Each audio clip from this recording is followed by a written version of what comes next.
God bless the great state of Ohio and this honorable court. You may be seated. Good morning. Welcome to Lawrence County Municipal Court. Today is August 29th. I'm Judge Kapler. We have a very large docket. We always have a big docket. Today's unusually large. So have some patience. We're going to get to your case, but there's a ton of cases today. So first are reviews for people who are working on finishing what they were ordered to do. So if your name's called, please come up when your name is called. Don't be out in the lobby or outside smoking when you're, this applies to the whole case. And I know it's hard to know when your case is going to be called. If you're not in the courtroom when your case gets called, it's going to go to the end of the docket. So make sure you're in here when your case is called. Call the reviews. Darius Aldridge, William Baker, Cheryl Carrico, Elson Childers, Jeffrey Collins, David Kraft, Holly Elkins. Darius Aldridge. Yes, sir. Good morning, sir. Good morning. 25-12. Okay, your fines are paid off. You just have to finish your community service. Yes, sir. He did come to 15 of that. Okay. We're going to go into October for your next hearing. Hopefully you get it done, and when you do get it finished, you don't have to come back. Does it matter if it's Mondays or Fridays? Mondays or Fridays, does it matter which day? Monday. Okay, I'm going to set it for October 20th as your next hearing. You finish your community service up, you don't have to be here. It's at 9 o'clock, October 20th. Yes, sir, Your Honor. Can I discuss something for a minute, please? Okay? I had a most unfortunate accident in June where I busted my hip and broke 2 of my ribs. And I need a little time to heal up. I got to get back to my chiropractor where I knocked my back out of whack. And Okay, well, I didn't set it till October 20th, so that gives you okay. almost 2 months. Oh, okay. Thank you. Thank you. October 20th is your next hearing. Thank you. You have a great day, sir. You too. Excuse me. William Baker, 24-332. Is that RRS?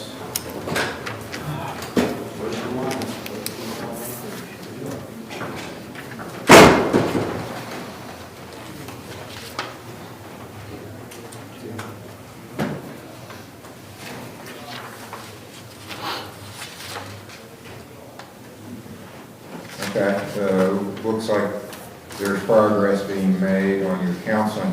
You do have fine and some community service to do too.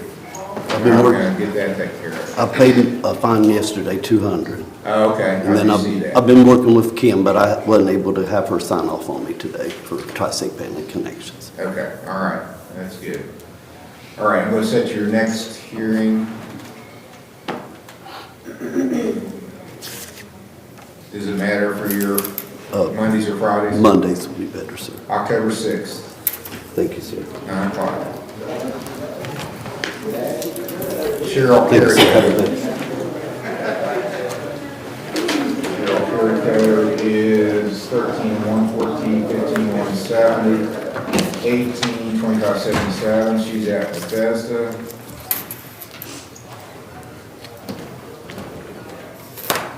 Okay, compliant with treatment and working through some things that sounds like are helping you, hopefully. Yes. Okay, good. Can you pay anything on your fines and costs now? Not right now, sir. She's And in, you have community service to do too, so. she's in residential. Can you tell us the fines and amount of community service, please? Okay. Her first case, she got 60. Elson Childers.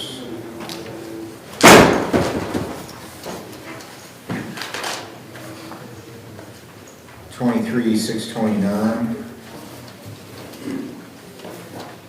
and $25,107.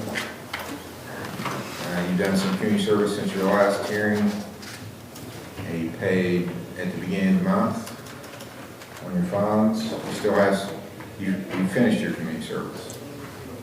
Okay, so you just got fines to pay now. Are you paying anything today? No, we're on my way. Okay. You're gonna pay at the beginning of the month, I take it? Yep. That's what you've usually been doing. Okay, so I'm going to set your next hearing for October 3rd, 9 o'clock.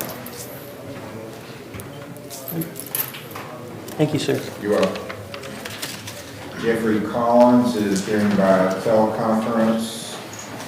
His case numbers are 19304, 191082, 241521. He's paying on fines. Do you have a payment you're making, Mr. Collins? Yes, I paid last night $20, so I'm gonna try to get it paid off by this coming month, but I got it down now to where I can pay it off. Okay, once you pay it off, you don't have to come to any more hearings. All right, Nice. I'm going to set you for October the 6th, that's a Monday. If you get it paid off by then, you don't have to show up. Thank you, Your Honor. You're welcome.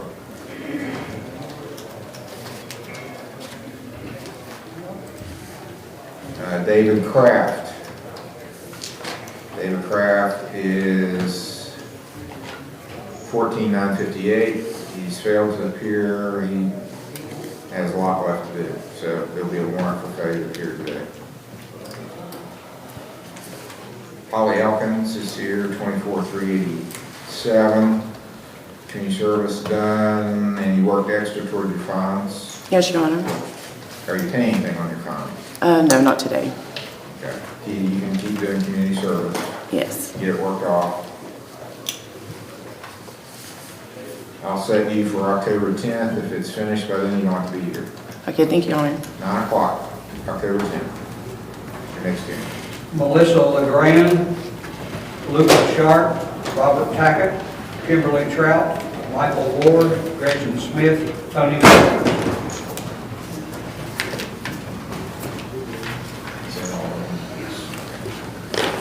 Melissa LeGrand. Hi. Good morning. Case numbers are 24,462, 24,513.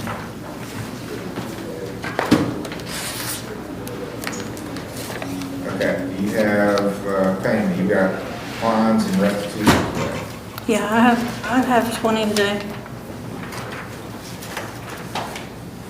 Okay, well, we're gonna have to come back pretty quick, because that's not gonna get, you'll be here to the next two judges to get all your restitution paid at that rate.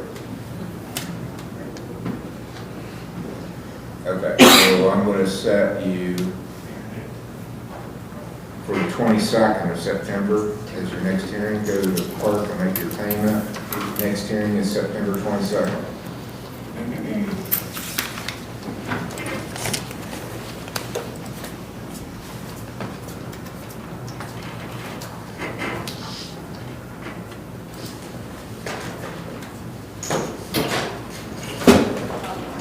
Lucas Sharp, 2416. Has paid fines and did the dip school, but hasn't done any community service that Your Honor, I have a note that Mr. Sharp was ordered to have all of his community service finished by today, and he has not been here. hasn't done any. All right, there'll be a warrant issue for failure here. Robert Tackett, 241182. Mr. Tackett's here. Fines paid. And you still have a couple of days of community service? Yes, sir. What about your counseling at ARC? Still continuing it, yes. They're in a transitioning state right now. They're moving to Bellefonte, and it's hard to get over to Louisa, which is the other place, but we're still doing telehealth, so. Okay, well, I need a report from them. Okay. At your next hearing. Okay. So you will have to appear, even if you finish your community service. I need to see that report. Absolutely.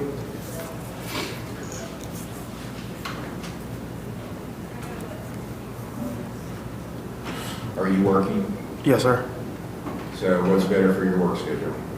It doesn't matter, whatever works. I'll set it for the 26th of September. September 26th, 9 o'clock. I'll be looking for an ARC report. Okay. Thank you. 9 o'clock. Yes, sir. September 26th. Kimberly Trout, 24,252. She's done some, but hasn't finished her case. And hasn't appeared today, so it'll be a warrant for failure to appear. Michael Wood is here, 24,436. Community service done, working on your fines. Do you have a payment on your fines? Yes, sir. When I get off work today, I'm going to make a $200 payment. Okay. Put you down for that. And are you working? Yes, sir. Mondays or Fridays? Either or's fine. I'll set you for the 29th of September. September exactly a month. September 29th, 9 o'clock. All right, thank you. You're welcome. Gretchen Smith, 221661. Is not here. She's on the telephone. Oh, she is, okay. All right, she's at the counseling center, or has been. Completed, Your Honor. Finished, okay. All right, I'm showing you 1 day of community service, and can I get a completion letter? Because I'm looking at the file, the last one I have doesn't say she's completed. Absolutely. Ms. Smith, you got 1 day of community service left and some fines to pay. You did make a payment August the 13th, it looks like. Yes, sir. I plan on paying, Wednesday when I get paid, making a payment. Okay, congratulations on finishing your counseling. Thank you. Have a good day. Thank you. I'll set you for September 29th, exactly 1 month. All right. Okay, thank you. If you finish your fines and your community service, you don't have to be here. Yes, sir. Tony Walter. Thank you. You're welcome. 23,466, 467. Okay, we probably need Mr. Healding on this one.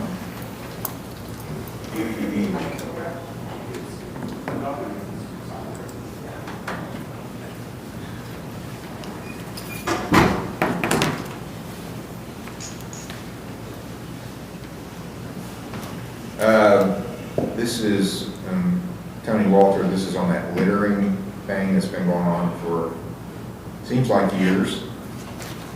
But I don't think it has been. But anyway, maybe it has been. 23 case number. Have you got any reports on the progress? I got pictures. Oh, good. Well, I had pictures from about a month ago, and if there had been progress, it would be really, maybe they put it into neat piles. Okay. But Here's the trash can. that's inside the trash can? Yes. Neat piles. How did you accumulate so much stuff? I don't know. Well, most of it's your stuff. Well, okay, so it's a little better. Are you still working on it? No, we got kicked off last Friday and we ain't been back. And I'm in a homeless shelter right now. Where? At Ironton Homeless Shelter. Okay. Did she plead to the littering already? She did, and she had a fine, which was going to be suspended once it was cleaned up in order to pay court costs with a suspended jail sentence also. It's So not that's why I cleaned need up. to know if the state considered it cleaned up yet. No, and those pictures look approximately the same as what I received about a month ago. So some stuff might be gone, but there's still a lot there. Is this your property or where? Mike Finley's. I'm sorry? Mike Finley's. Oh, he's the owner? Yeah. We owned a camper, but he owned a lot. Well, I'll set it for another hearing. Okay, I'll set you for September 29th.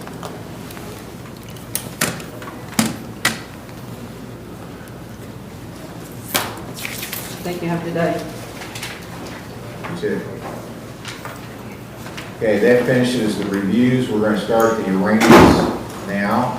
Anyone that has an arraignment needs to be in the courtroom now. That's new cases or old cases with warrants that you want withdrawn. When your name's called, come up to the table to your right and stand behind the table. I'm going to go over the charge with you. I don't file the charges. I don't know why the charges are filed. I see them usually for the first time when I open the file. That's the prosecutor and law enforcement's role. They decide what charges are filed. I don't decide. I judge the cases. So, it may not be true, but you need to understand what's alleged against you, so you understand the charges. You don't have to agree with them. So I'm going to read the charges to you. You don't have to say anything. Well, what you do say, everything we say in here, everything I'm saying, and it's all being videoed now. We used to just record it. Now it's videoed and recorded. So whatever you say is on the record. So if you admit something about your case, that's hard to deny later when they show a video of you saying A and now you want to say B. Admissions in the law are a big deal. Once you admit something, it's hard to take it back. So you have a right to talk to a lawyer, and you have a right to have one appointed. The things you say to your lawyer in private are what's called privilege, so they can't be used against you. So it's better to tell your lawyer outside the courtroom. A lot of times people want to tell me stuff. This is not the trial today, so I'm not going to say, oh, you're right, I'm throwing the case out, because I'll get that here from the state. So what you say on the record about the facts isn't going to help your case. It could hurt your case, though. So best to be quiet about the facts. You have a right to have bail. You have a right to make the state prove any charge against you beyond a reasonable doubt. So if you enter a guilty plea or a no contest plea, those rights I just told you about, you're waiving those. Don't do that. Don't waive your rights if you don't understand what's happening, if you're confused, if you don't know what to do, or you want a trial and you want a lawyer. Enter a not guilty plea when you're asked for a plea. Call the first case. State of Ohio versus Mason Sly, case number CRB 25484. Mason Sly. First time hearing, failure to appear, warrant. You need to be in the courtroom now. Mason Sly is 25484. Mason Sly was served a copy of the complaint by certified mail. It was signed for on August the 15th. Ordered to be here today at 9 a.m. Has not appeared, so there's going to be a warrant issued for failure to appear. Everybody scoot in, we got a big docket. Everybody needs to be seated.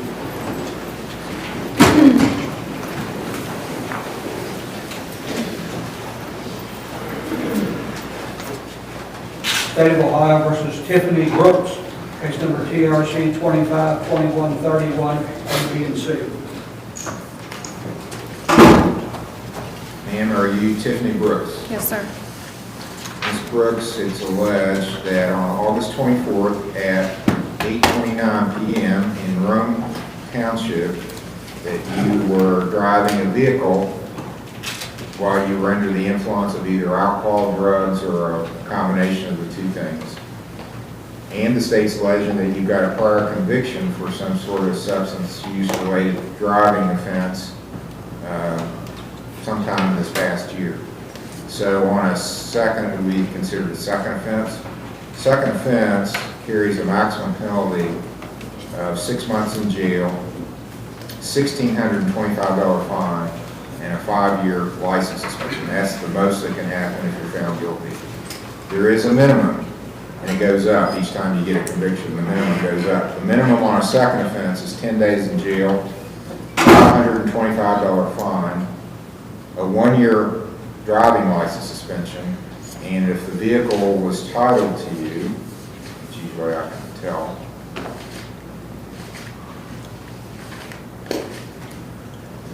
well, they didn't file the documents for impoundment. If it's titled to you, it's required to be impounded for 90 days. So apparently it wasn't titled to you. And the state's alleging you submitted to a urine screen, so those urine samples are sent to a lab in Columbus for testing, and it takes several weeks to get the results. I don't have any results yet. Do you understand that charge? Yes, sir. Then you've got 2 other charges. Driving without a license, that's an unclassified misdemeanor, maximum penalty 500 hours community service and a $1,000 fine. There's no jail time on it though. And improper window tint. That's a minor misdemeanor, maximum penalty is $150 fine. So those are the 3 charges. Do you understand them? Yes, sir. Do you understand the rights I explained defendants have? Yes, sir. How do you plead to your charges? Not guilty. Do you want a lawyer appointed to represent you? Yes, please. Do you have a job? No, I'm in school. Okay. I'll appoint Mr. Steyer.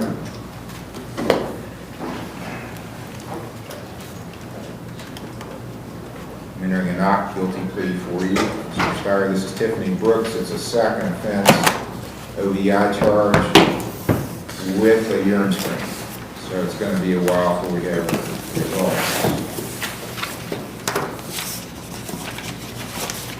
What sort of a time frame would you like to look at to come back? I'm looking at the end of October.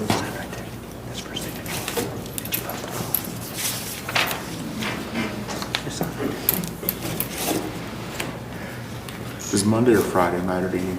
It doesn't matter. 27th, Your Honor? October 27th will be the next hearing. It'll be a pretrial. Hopefully by then we'll have your urine test results, if that's about how long it takes. October 27th will be a pretrial, 10 a.m. She can sign a $1,500 signature bond. Were you fingerprinted? Okay. And she hasn't been fingerprinted, Your Honor? And as part of her bond, she's required to go to the jail to get fingerprinted.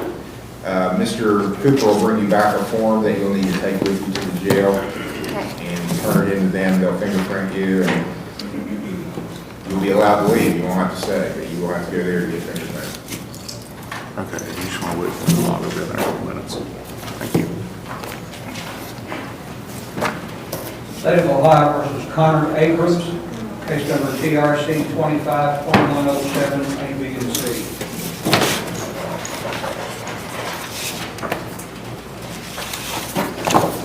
Sir, are you Connor Abrams? Yes, Your Honor.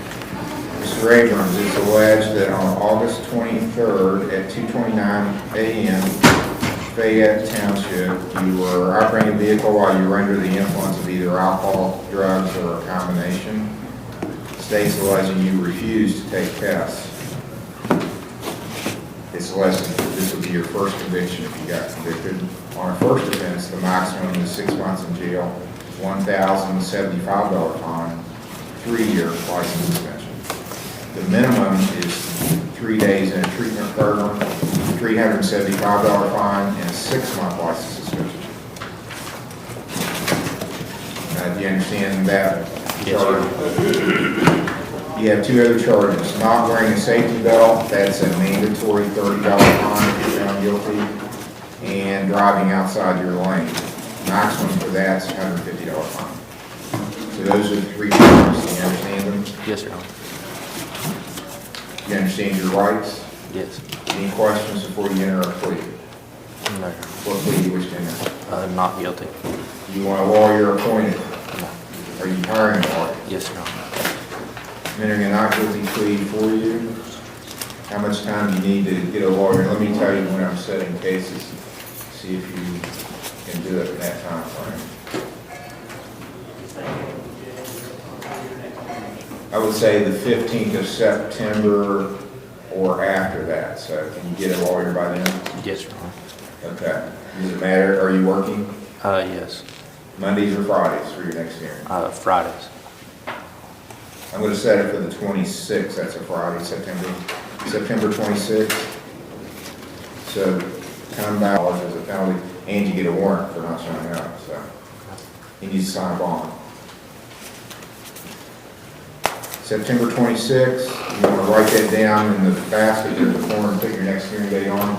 September 26th, 10 o'clock is your next hearing.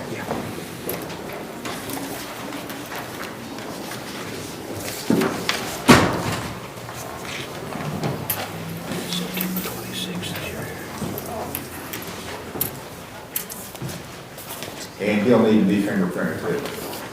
So he'll need to go to jail, get the form from Mr. Cooper, he'll give you the tape to jail to get fingerprinted.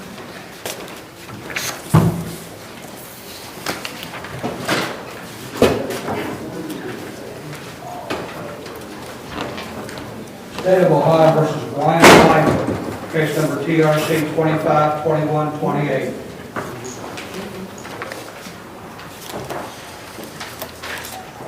You're Brian Scott Lively. Yes, sir. Mr. Lively, states the legend that on August 24th at 1:10 a.m. in Union Township, you were driving a vehicle while under the influence of alcohol or drugs or a combination, that this would be your first offense. I have no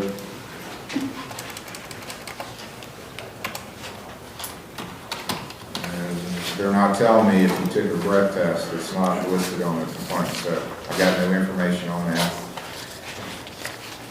The maximum penalty is 6 months in jail, $1,075 fine, 3-year license suspension. The minimum penalty is 3 days in treatment, $375 fine, 6-month license suspension. And that's the only charge. You understand the charge? Yes, sir. You understand your rights? Yes, sir. How do you plead? Guilty. Guilty means you're admitting it's true. By doing that, you waive the right to have a trial, to have a lawyer, to make the state of Ohio prove this charge beyond a reasonable doubt. Do you understand that? Yes, sir. Okay, I'm going to accept your guilty plea. I'm going to read what the officer wrote a report to the court, and I'll read that into the record, and then if you want to make a statement or explanation, you can. You don't have to. Yes, sir. The officer says, on August 24th, 2025, 1:10 a.m., I was dispatched to assist Lawrence County Sheriff's Office with field sobriety tests on a driver from a crash they were investigating. When I arrived at an address, I made contact with Deputy Frame from the Sheriff's Office. Deputy Frame informed me he's investigating a crash involving a possible impaired driver who struck a parked vehicle.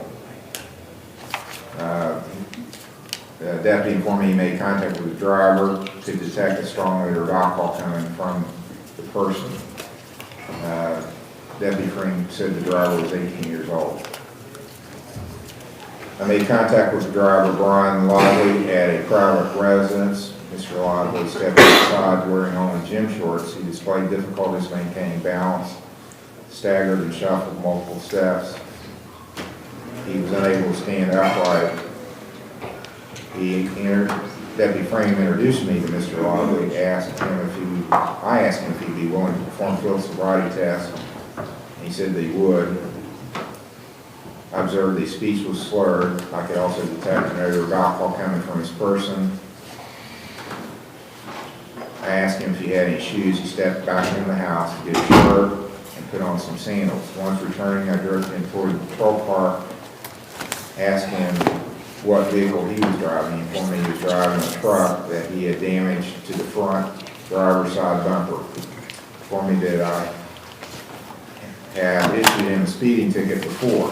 While conversing with Mr. Lively, he raised his voice to a shout. I detected odor of alcohol coming from his breath.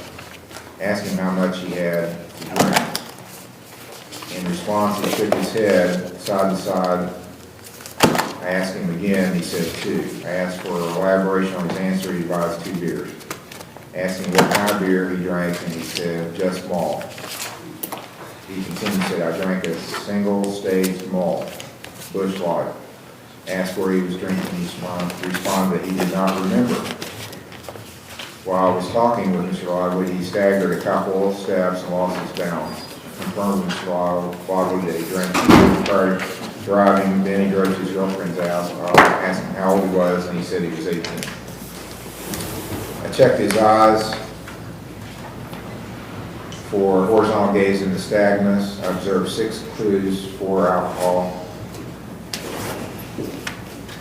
During the eye test, I observed Mr. Lively was swaying and had difficulty focusing on the stimulus. Walking turn test and one leg stand test were not offered. I did offer a preliminary portable breath test, and that showed a test score of 173. It was cited for operating vehicle under the influence summons to appear today at this court. Crash was, an investigation was completed by the Lawrence County Sheriff's Office.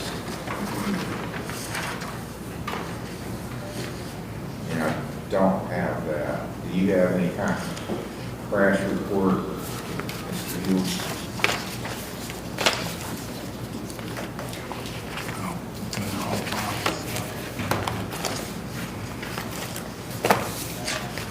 This is Brian Watt. Yeah. I don't, Your Honor. Well, I'd like to see that. Was there other vehicles involved? Just one, sir. Just your vehicle? No, it was. Oh, there My was vehicle another and vehicle. then another vehicle. Okay, so I need to see that because if they have damage, I want to make sure their damage is taken care of. My insurance got the copy of the report yesterday. I had to pick it up at the sheriff's station. The sheriff's station, my insurance got it yesterday.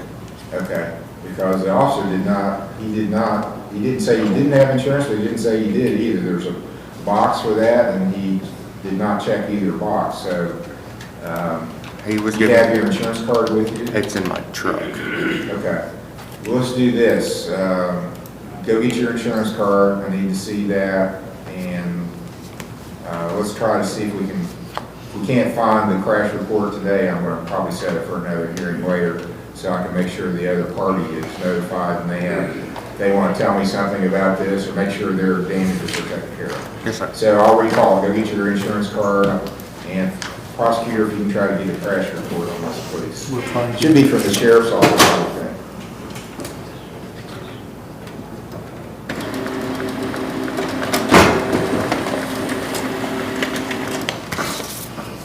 State of Ohio versus Taylor Fleming, case number CRP 25485.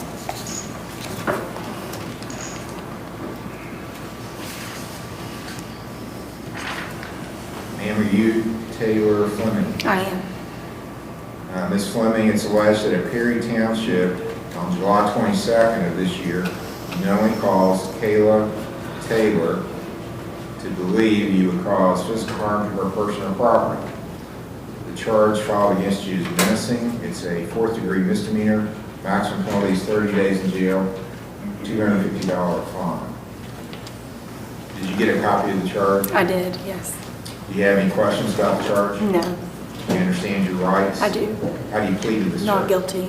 Do you want a lawyer? I do. appointed? Are you working? I am. What do you do? I am a daycare provider. Do you work for somebody else? Or I you- work for myself. Okay. The Ohio Supreme Court tells me I have to determine your gross annual income. So do you file an income tax return? Yes, I do. Do you know what your gross annual income is? I just started this about a month ago, so I'm not like 100% sure how this is this is all new. And do you know what I you make about in $250 a or- week. $250 a week. Okay. Well, you'll have to fill out an affidavit to verify that, but Okay. that you would be eligible for court counsel with that. Okay. So, I'll appoint Mr. Smith.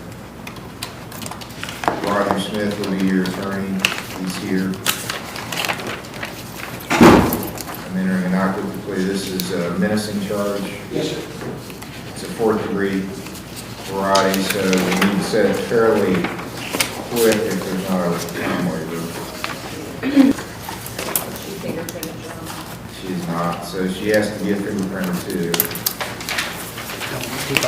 I'm going to order that you stay away from Kayla Taylor. Is that a problem?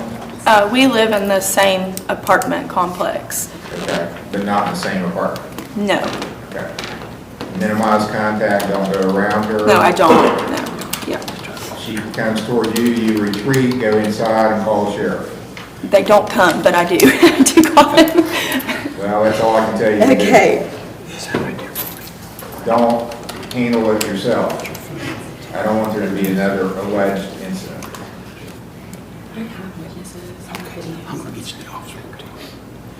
All right, Mr. Smith, when do you want to come back? Judge, since we have to get back quickly, I can do the 12th, 15th, or 19th of September. 12th, 12th, okay. September 12th.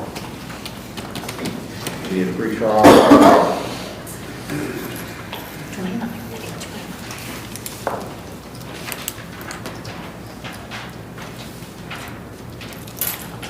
So, Your Honor, this case was alleged to have occurred on July the 22nd, and today was the arraignment on August the 29th, so over a month has been elapsed. She was summoned on that day, so the time starts to run then. So if we go out that far, we're going to need a time waiver. Okay.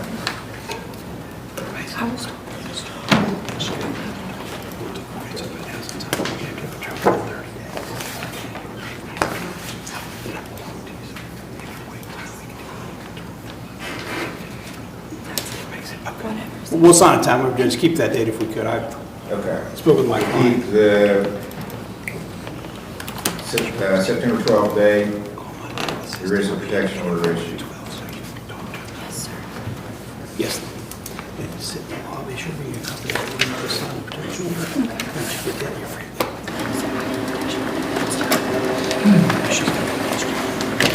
State of Ohio versus Kelly Keever, case number TRC 17-1306 A and B.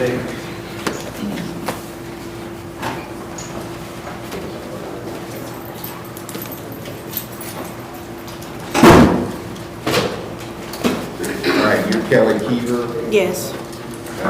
Looks like from your file, you had a hearing on July 28th that you didn't appear for. Is that correct? Yes. You admit or deny you missed that hearing? I admit I missed that hearing. Do you have an explanation for this?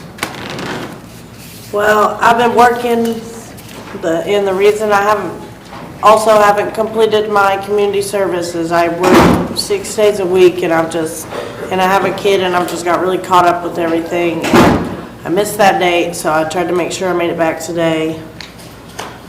Okay, your fines are paid, but you've got to do your community service, so I'll cancel the warrant since you came in today. And I'll give you, and you're working, so do you prefer Fridays for your hearings? Yes, well, I was gonna ask if there was any way we could arrange something other than community service, because I don't have a vehicle, I don't have a ride, and it's really hard to get over here, because I'm already managing getting into work and everything. Well, that's kind of the point, especially hard. It's in lieu of jail, so that's a lot. I mean, you could go to jail. You don't want to do that, do you? I never have anybody say, oh, I'd rather go sit in jail than do the community service. I gave you a jail sentence, which I suspended if you would do community service. So All right. I would assume if it was me, I'd figure out a way to get to community service rather than go sit in the jail. So, where do you live? I live in Boyd County. You can do it over there. I'll let you do at a legitimate. That would be a lot better if we could do it in Boyd County. Mr. Cooper will talk to you about it. So, legitimate charitable organization with letterhead that says you've got your hours and you will set. That would be great. Mondays or Fridays for your hearings? Friday. Okay.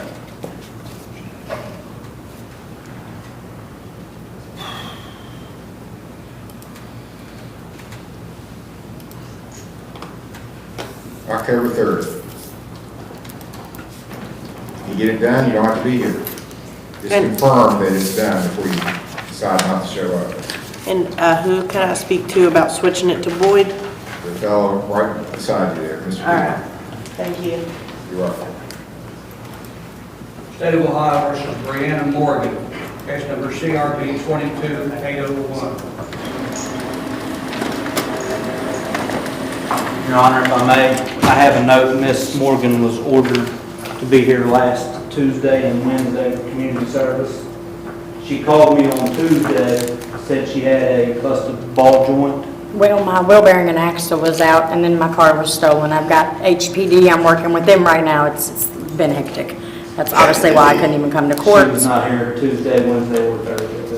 Oh, I didn't know I was obligated for all those 3 days. I have a full-time job. I just started at the Marshall Cafe. I'm working 11 to 8 p.m. The hours are insane. I was going to see with him. I literally started the job on Monday. If I could come in, I can't pull 6 hours before I go to work. I'm trying to get a shift change. The lady just told me that she changed my schedule tomorrow from noon to 8. That hour didn't give me much grace. Do you work every day? I work Monday through Friday was my schedule for this week. Like I said, I just started. It was supposed to be a temp agency through Manpower, but the lady has decided to keep me full-time. So she told me, she switched my schedule. I was supposed to work 11 to 8 again as well today, finish off my schedule, and then start a new schedule Monday.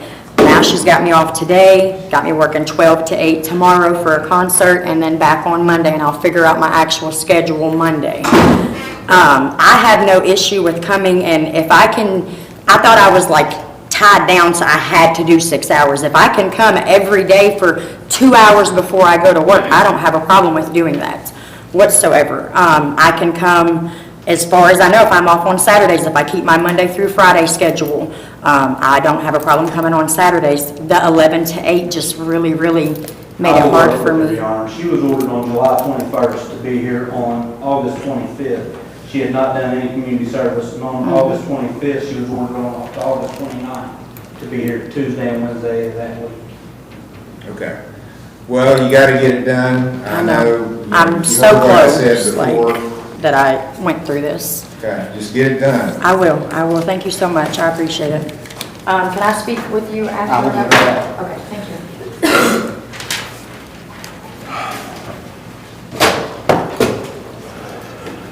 State of Ohio versus M. Bailey, case number CRB 21, A through D, CRB 12, 1480, CRA 12, 1016.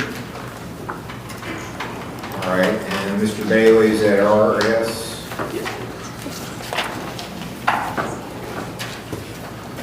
You have a report?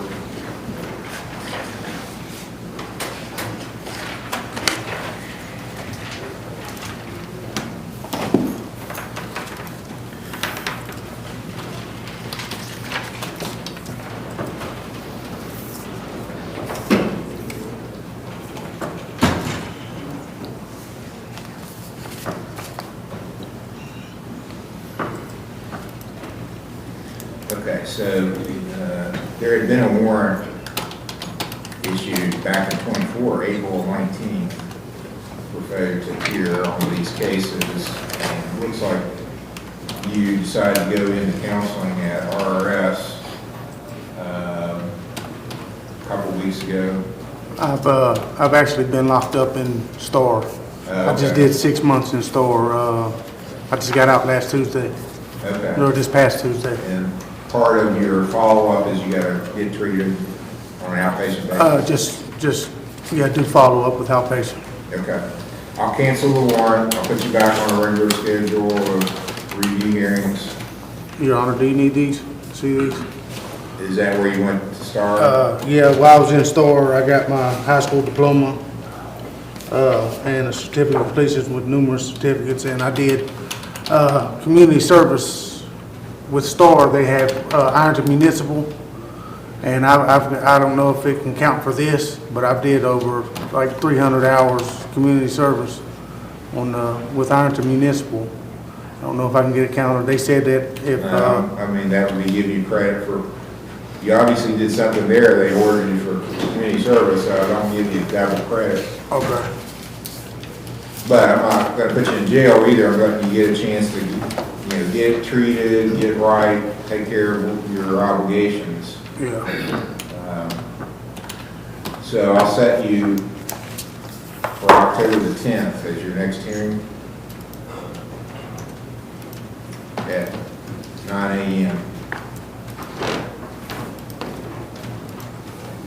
Continue with RRS.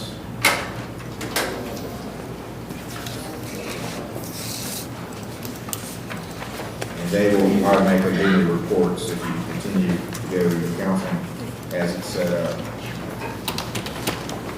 Thank you, Your Honor. October 10th, 9 o'clock, your next meeting. State of Ohio versus Robert Skaggs, case number CRB 24-212.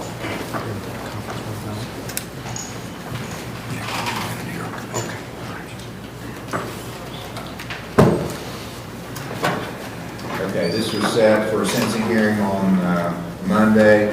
Mr. Skaggs, it's alleged you didn't make it to that hearing. Yes, sir. I thought it was for today. I called Tuesday to check, and she informed me that I had missed it, so I called Mr. Sowers, and he told me to come up today. Okay, because you do have a bond up with him. Yes, sir. Okay. You owe $20 and 5 days community service. I'm going to go ahead and take care of the $20 today, and I do have a question. When I was actually sentenced, I think you sentenced me to 10 days and suspended 6 of them, I believe. Well, I think the 17th of July, I went to jail in Portsmouth, got that taken care of, and then came up here. You were holding me from like the following Thursday till Monday, which was 5 days. Would those days count toward my 6 days that I had left.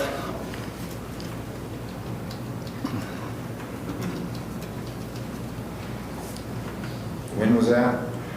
I think I got out like August, it was on a Monday, like the 4th, 5th, something like that, from Ironton Jail.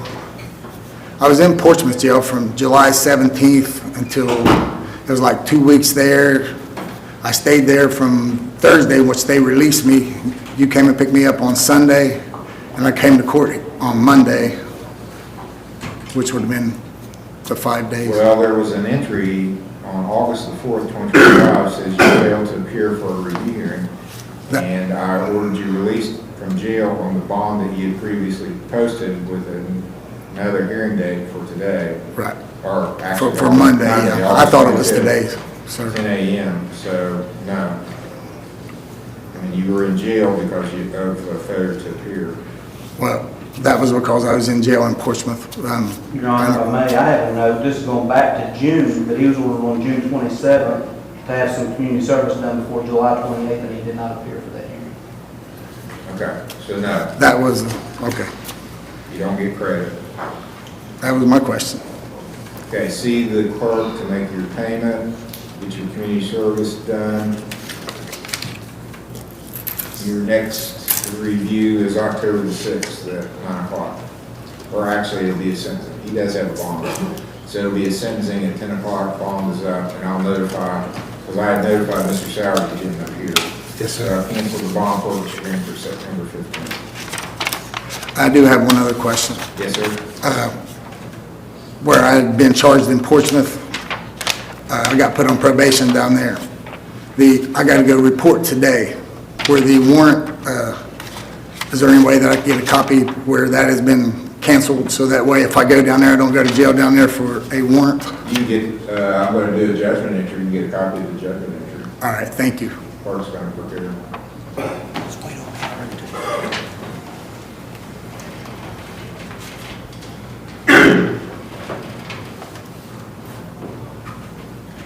So the bond forfeiture hearing is canceled for September 15th. And I'm notifying Mr. Sowers now by text.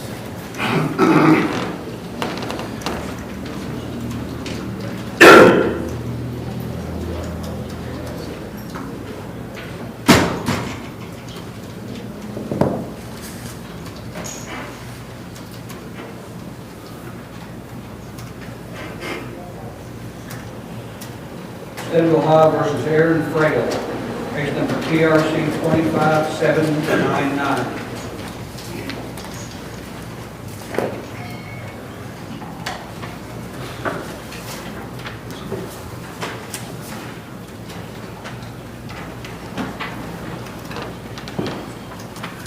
You're Aaron Fraley. Yes, sir.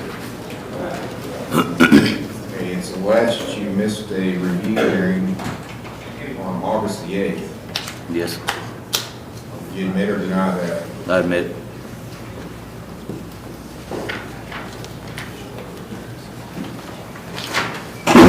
Okay, you got sentenced on June the 16th, 2025 on an ODI charge. 40 days in jail, 20 days suspended.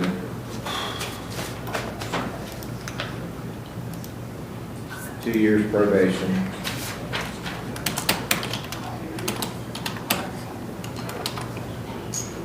And you had a review hearing August the 8th, which you missed.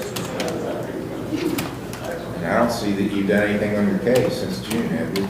I've enrolled in treatment at the regroup Ramey, and I was going to pay on the fine some today too. Are you inpatient? Outpatient. Okay, I'll command you in the hands of the sheriff at this time. You had a 20-day jail sentence. I was going to wait and see what you did, but you haven't done anything, so we're probably going to get that. I'll do the final sentencing at the end of the docket today. Back in the holding cell. State of Ohio versus Timothy R. White, case number CRB 25530, A, B, and C.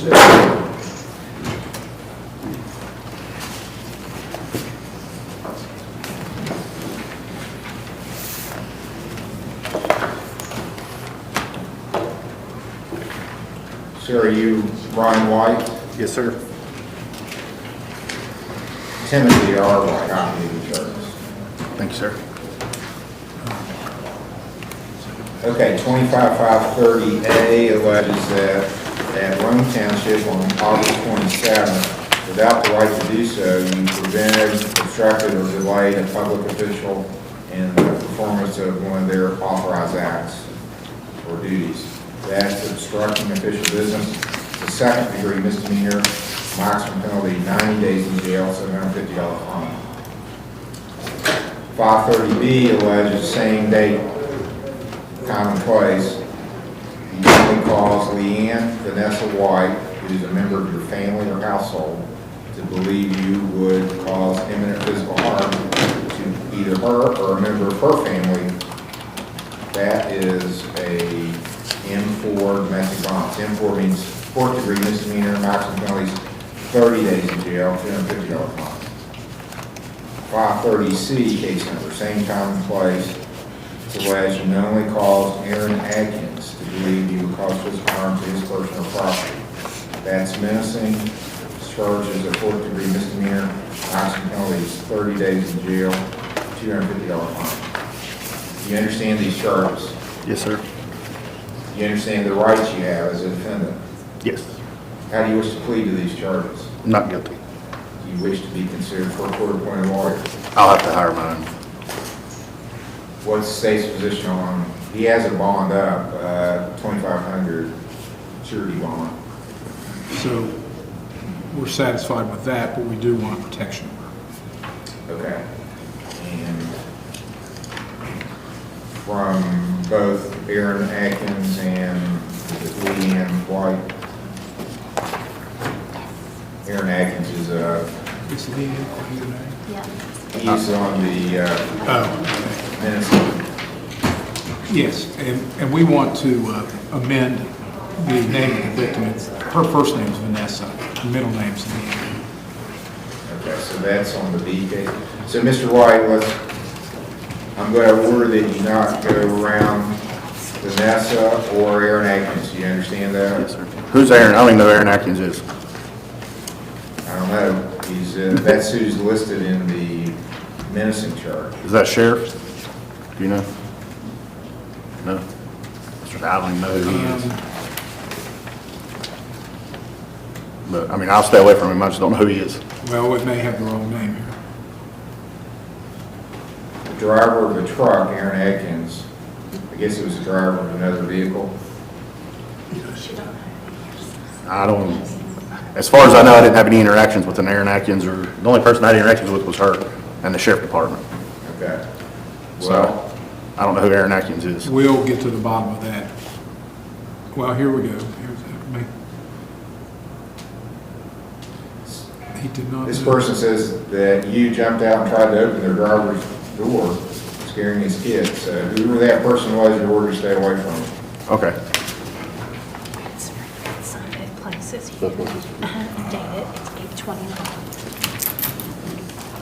Now, I have a bond through Gary, right? Yes. So how does that continue? Okay, 821. Yes, sir. Okay, so I am setting pre-trials. I will need a little bit of time to get a lawyer, please. Okay. I'm not setting until September the 15th or after. You want more time than September 15th? Please. How about the 29th of September? I should be able to do that. All right. Monday. September 29th.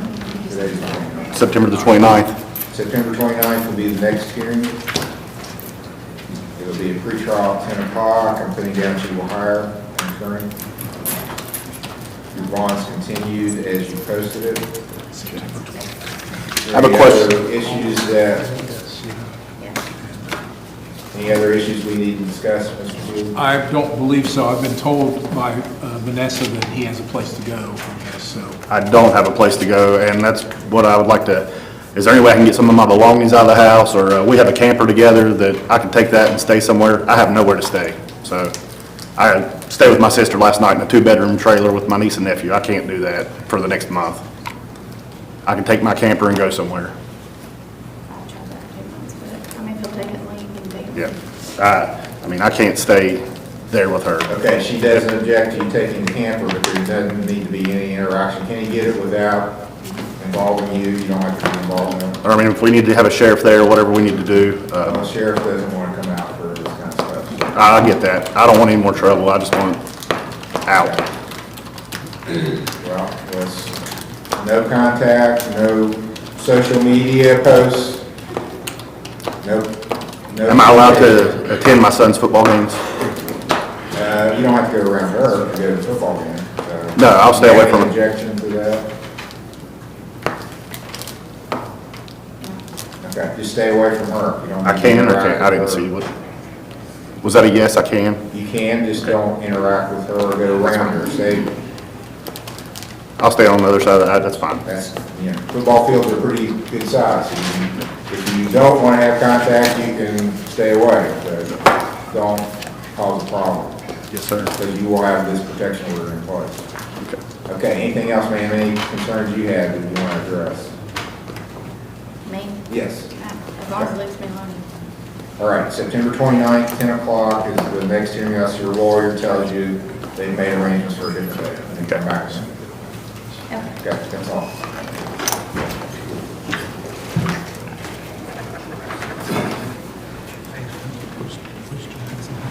State of Ohio versus Jason Hunt, case number TRC 25-2044.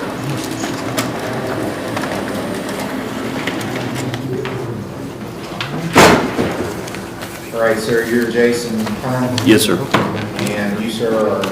My name is Scott Pugh. I'm a case manager at Prestera Health Services. Okay, he's getting treatment here?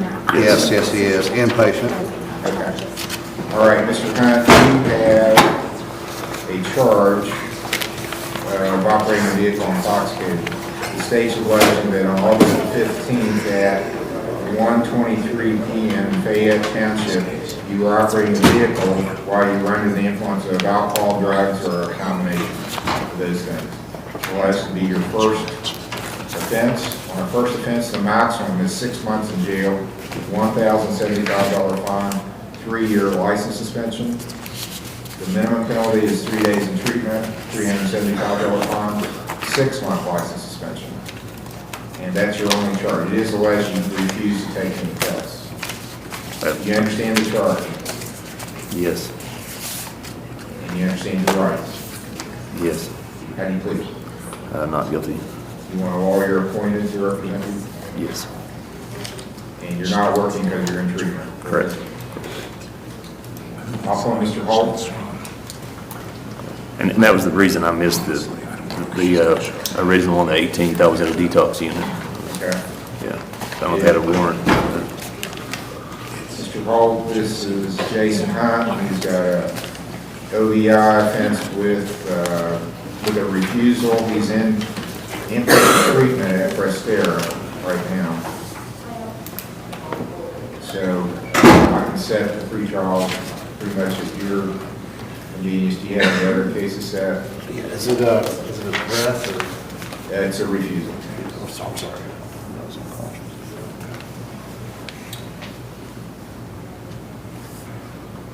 Hey, did you post a bond? No. He can sign a $1,000 signature bond. I'll be here on the 19th. Okay, we'll set the next hearing for the 19th of September.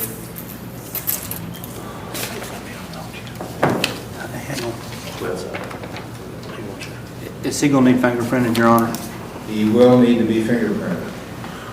Just wait on me. All right. So that'll have to happen at the jail. Next hearing is September the 19th at 10 o'clock.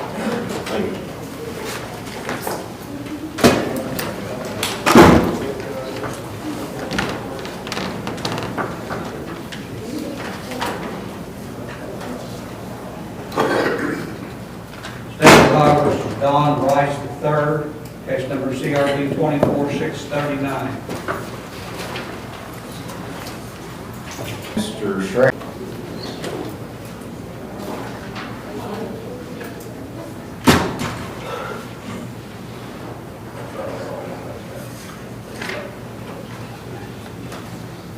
Mr. Stratton, this is Don Rice III. He's your client. The allegation is he missed a hearing back in April the 18th. Okay. More outstanding. Yeah. He's here today. Do you want to take his file? Yeah, Looks like let's he have a has- discussion about Yeah, it. he got arrested and posted a bond. All right. You can just stay back there, Mr. Rice. He's coming back. yeah. We'll step outside. We'll recall it. Yes. When you're ready, let the better know.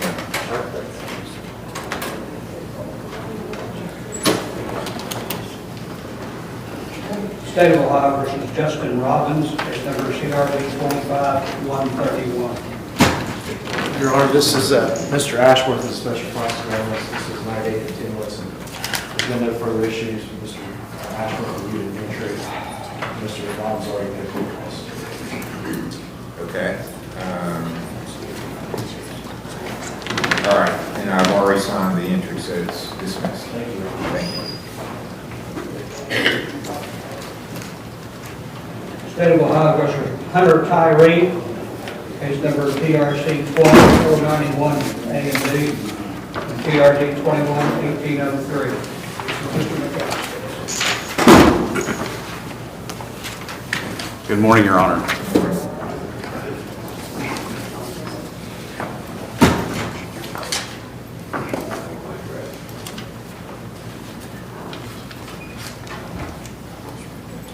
Okay, so the 2491 was an OEI. There was an issue about community service, I think, for the standing law. That's correct, Your Honor. It's my understanding he has successfully completed all that. They were entering the hours in today, this morning. All right. And then there was also pending. There was a stop sign and it was a failure to obtain a license. He has since done that. This was when he was in that period where it was suspended due to the OVI.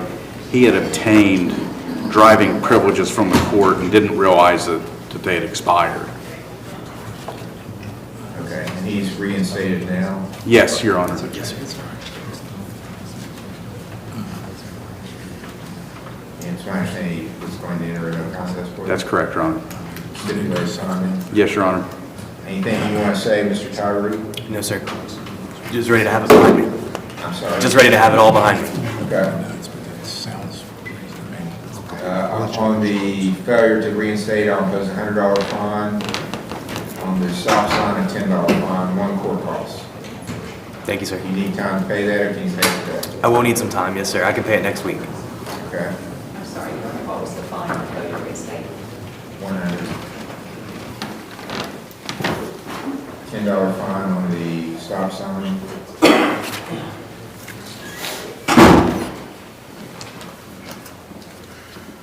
Set it for a review hearing on March 2nd, level 5 probation.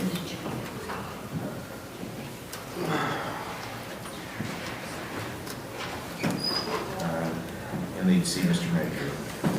Thank you, Your Honor. 2491 is marked completed. Thank you. May I approach with another intro?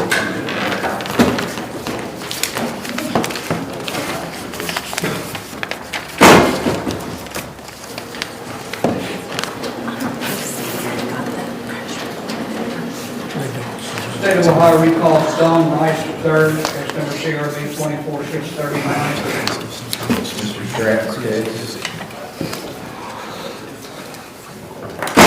Your Honor, he did bond out, but he also turned himself in as he wasn't familiar with the process. This was scheduled for a 90-day and then dismissal with cost. There have been no additional problems. If the state is okay with that, he'll pay costs by the end of the day and maybe even have it dismissed.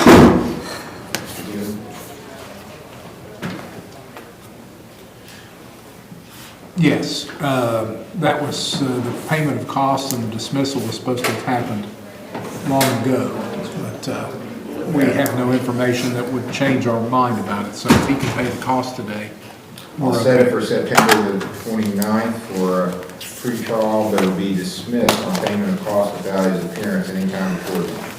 Okay. Thank you, Your Honor. So as long as you pay costs by that date, it'll be dismissed. Okay. Okay? You will not have to appear as long as you pay costs. Okay? I'll go make a payment now. State of Ohio versus Corey Gooden, case number CRV 25249. Mr. Smith's case, pre-trial.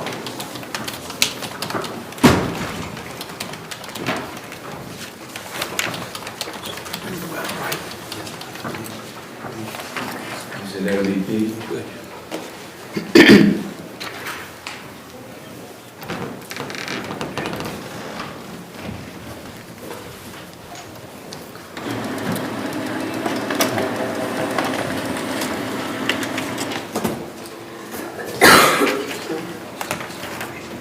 Okay, looks like he did complete the program. I think the agreement was that it would be dismissed.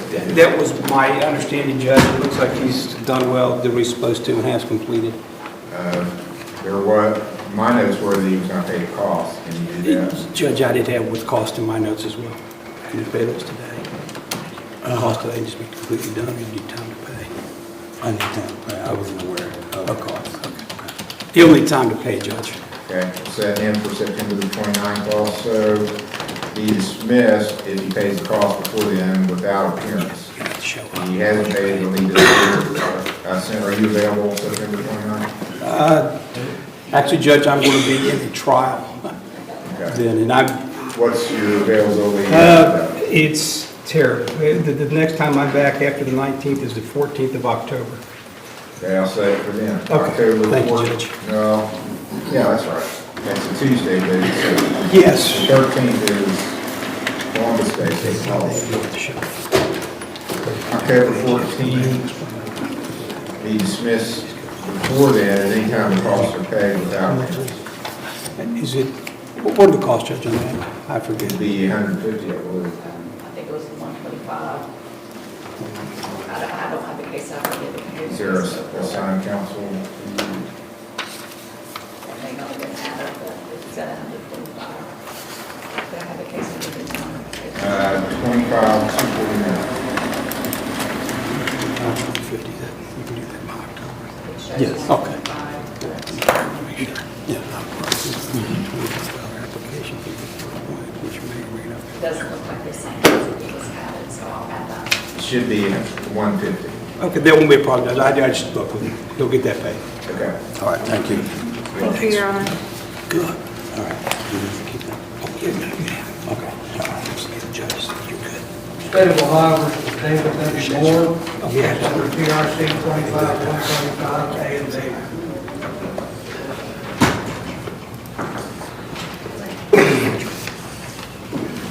This is Mr. Smith's case for pre-trial.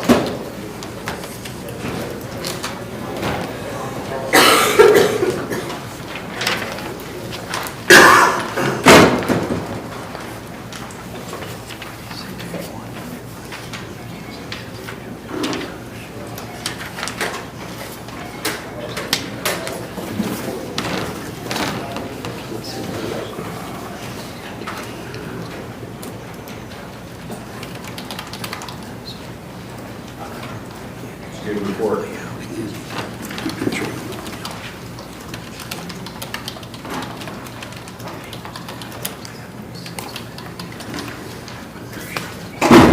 Yeah, it's a second. He was doing the sentencing today with imposition. Judge, we have an agreement that he would enter a plea but withhold, or I guess sentence today, then withhold imposition of the sentence to allow him to complete treatment. And if he does well in treatment, that would obviously be favorable, I would think, on his sentencing. All right, Mr. Moore, is that what you wish to do? Yeah. Okay. Refusal, Your Honor. Okay. I'm going to make it a $1,200 fine since it was a second offense and a refusal. Order you to pay court costs. 1 year license suspension. Mr. starting the date of the offense. 30 days in jail, and I'll suspend 20, 2 years of level 4 probation. Jail reporting will be determined by the court at a later date after counseling.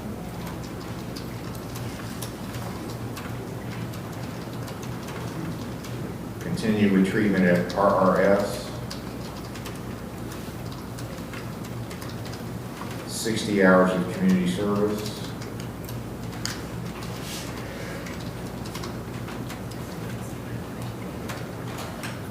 Review hearing, I'll make for first review hearing. Let's do that October 14th day. That's a Tuesday, October 14th at 9 a.m.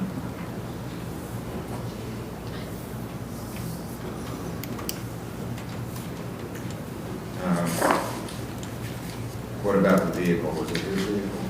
No, sir. I'm sorry? No, sir, it was not. Okay. I don't see the documents for, yeah, it was Sierra Moore, so it's a different person. So no impoundment of the vehicle. On the speed offense, I'll impose a $60 fine.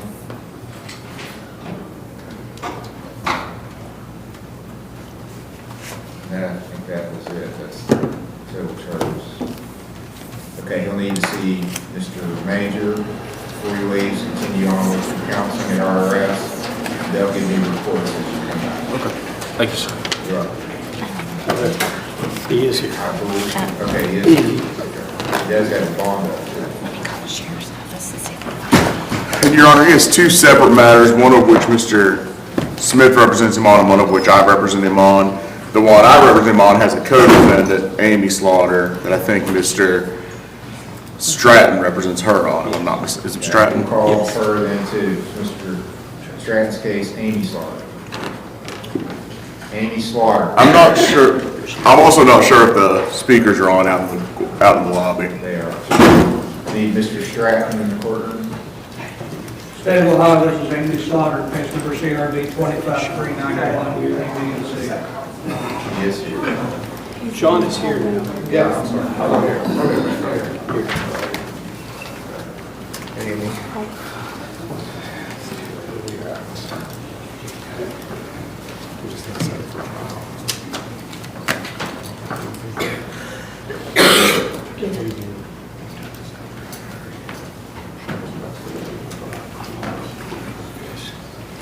I said, I want 24 cases. So I guess if Mr. No, I have not. Okay. We discussed the matter with Mr. Heald, the matter that both Slaughters are co-defendants on, and there's still some outstanding discovery. I think this may end up landing in a trial eventually, but at this point, I'd like to ask for one more pre-trial. And I think Mr. Stratton's schedule is usually a little more constrained than mine, so I don't know. First, when's the court wanting to set pre-trials? I heard you say earlier, a certain day you want to go beyond. The 15th or after, or September. Your Honor, just the 15th and the 22nd are two bad dates for me. You can set it any other day. How about the 26th? This Monday or Friday night? This Monday or Friday The night? 26th is the final thing. We need Mr. Smith here too at the same time. I'm available, well, Judge, I had him on an old case, he was to pay cost on, then he got a second case, and I'm not sure what the status of that is. I'm also available the 26th. I am not available 26, I'm in a trial. But I don't know if I have to be here on this case. Is the matter, well, I think the matter Mr. Smith's handling, I could probably stand in that day without a problem. Yeah. Okay. Let's make everything for both Robert and Amy for September 26th. Pre-trial. You've got to talk to us about that. Okay, well, that's what this case was about. If there's discovery, particular things that you need, let me know, and I'll try to get what you need. Will do. What time is that? Thank you. Thank Thank you. 10 o'clock. Is this yours? Yes. Okay, I just didn't want to take your paper.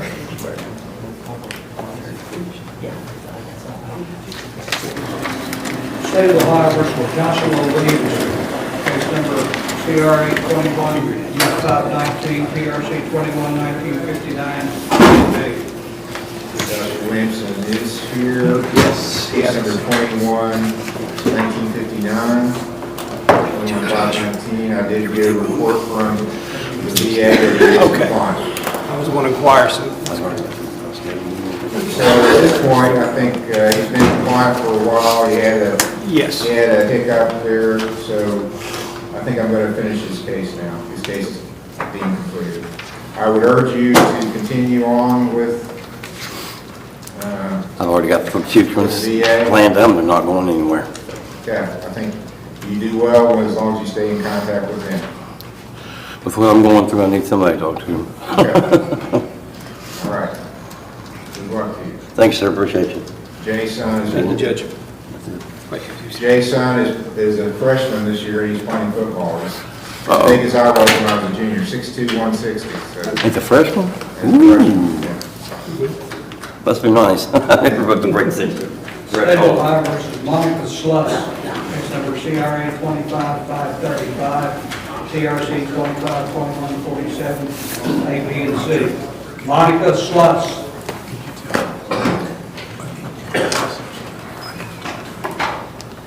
This is for arraignment. Monica Slutz.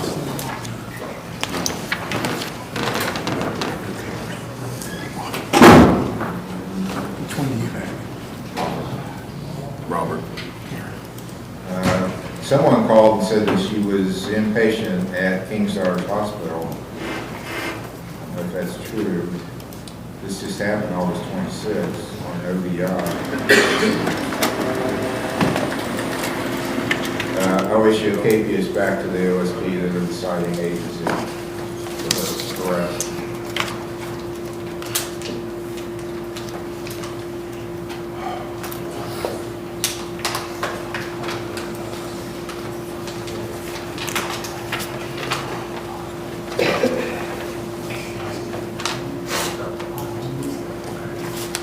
State of Ohio versus Andrew Curry, case number CRB 25506, CRA 23464, A, B, and C, CRB 23463, CRB 23291, CRB 2361, CRB 22351. Mr. Shratt's cases. Yes, Your Honor. Most of them are on for review, all except the ag menacing charge. I believe he's doing well at hometown. Certificate of completion. Yes, that is from January when he completed the first time with us. Okay. Yeah. So we're back from that. Yes, Your Honor. Your Honor, he has no problem with inpatient whatsoever. I think he actually is more than willing to do that. He's willing to do anything that the court would want if he's allowed to get out there and take care of this situation, find her a home, find him a home. He just wanted me to ask the court that, but he's willing Well, I to. guess another alternative would be for her to go to inpatient. So that she'd have a place to live. I don't know anything about her situation, Your Honor. Well, she's been in treatment before. Okay. Through the court, I know. Is that a possibility? Is she still here? She was? Yeah, she's still there. She's still here. Okay. Well, that would take care of her housing problem.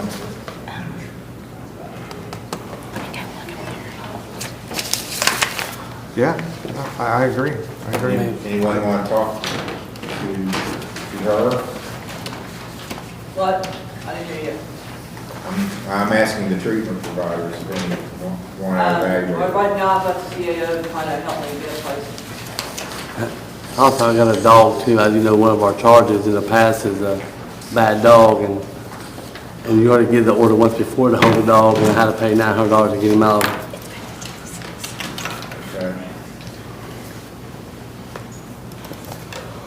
He has Is he not allowed to work now? I would have to speak with his counselor to see All right. about working. I know that he, and then he also has an ankle monitor on.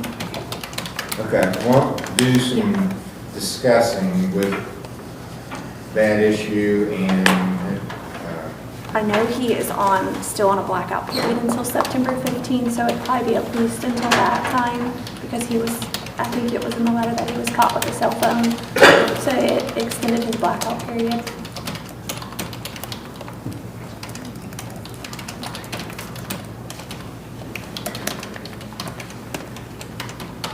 okay, why don't you discuss with her, let's see what we can work out to take care of her situation.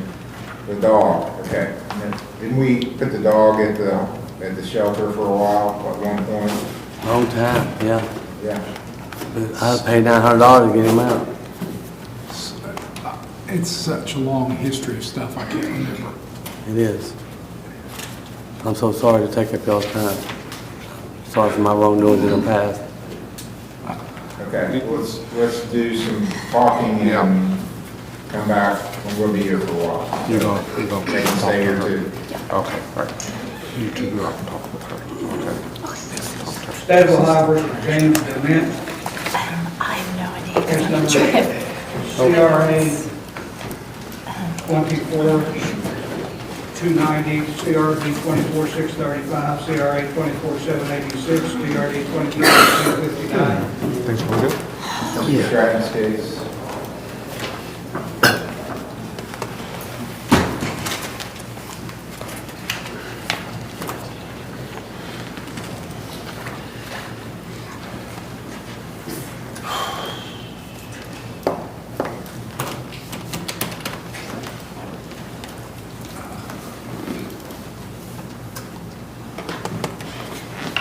See that charge.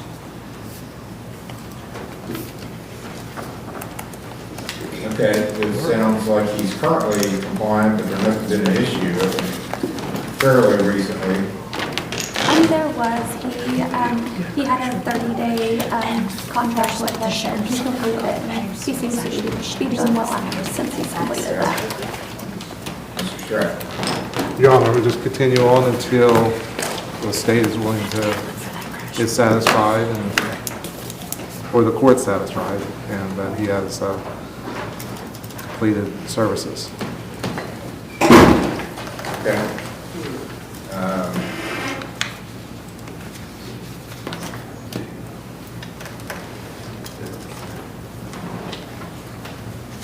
September 29th?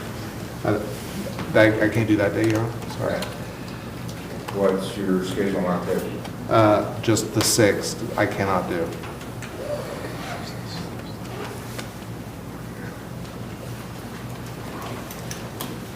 The 3rd, October 3rd? Yeah, that'll work. October 3rd, pre-trial, 10 o'clock.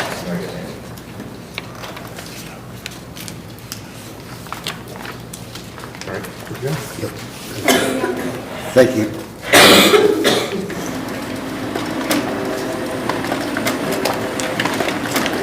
State of Ohio versus Curtis Mayhem, case number CRB 25303. There's Mr. Stratton's case, pre-trial. there's also Andrew Mayhem on this. And Nathaniel. And Nathaniel, yeah. Is the attorney on that? Some work. From Nathaniel, Your Honor. Is Clarence Mahan here? State of Ohio versus Andrew Mayhem, case number CRB 25302.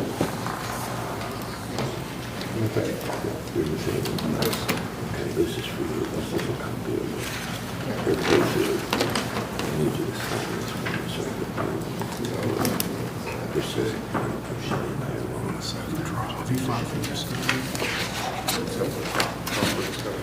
And then, so we've got a third defendant. Who's your lawyer, sir? You didn't have a lawyer? I actually just lost my job. Nathaniel Mayhem. Case You're number Nathaniel? CRB 25304. Okay, who's Nathaniel? Okay, you're Nathaniel.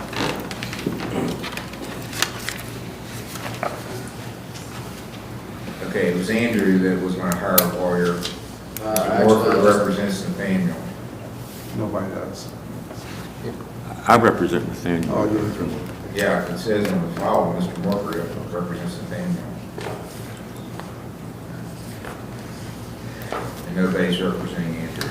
I might need to work because I just lost my job recently. I'm about to lose my place to stay because of this whole situation, so. Are we going forward with these cases, Mr. Hill? Yes, Your Honor, and also in reviewing the facts of this, really, one complaint that the victim had was that they were destroying his property. We have actual evidence of that as well, and so I'm looking into filing additional charges based on that. But obviously, we have what we have now, and if they want to go ahead and set that for a trial, we're okay with that too. If they want to, if they have more discovery they want to get, I don't know who's filed discovery and who hasn't. We've got answers and an update. Okay. All right, so let me address Mr. Andrew Mahan. You were working at the time this happened, but you're telling me you're... Yes, I just lost my job recently because of this whole situation and trying to find a lawyer. And I'm traveling back and forth from Columbus to here for court. Okay, where were you working before? Up and over Sandusky, but I ain't working at this time. I mean, the name of your employer. It's under the table for A1 Asphalt. Okay. And you're unemployed now? Yes, sir.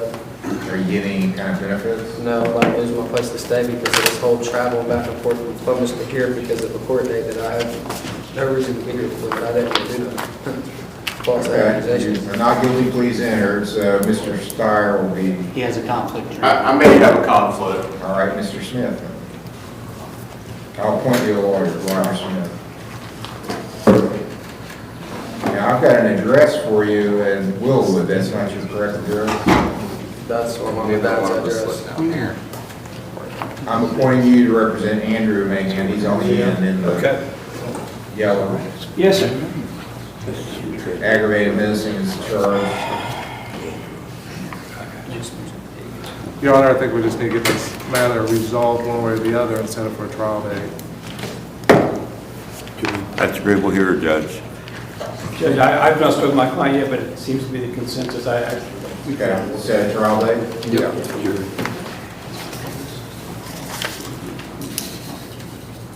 Okay, so we're probably looking in October. Right.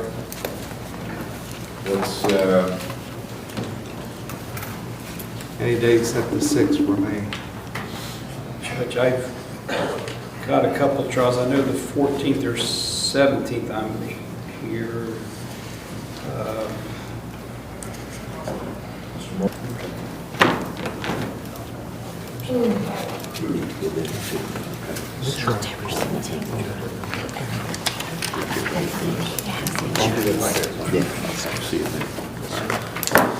Up there, wait for a second, I'll be right out.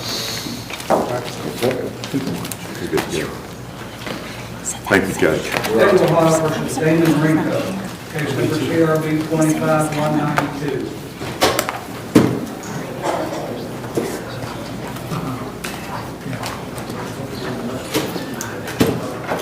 Damon Rinko, Mr. Stratt's case. This was a case, my notes were, he was going to get dismissed if there was no further problems in the cost of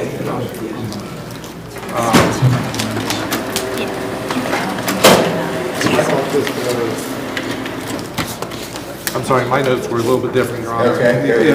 It said 90 days with no cost. Without cost. Oh, okay. With no cost. Okay. All right, so. State willing to dismiss still?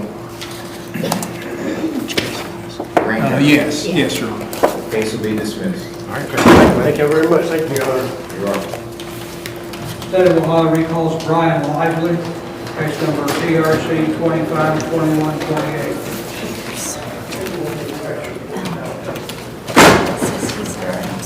So, Mr. Lively, you were going to get your insurance card? Did you do that? Yes, sir.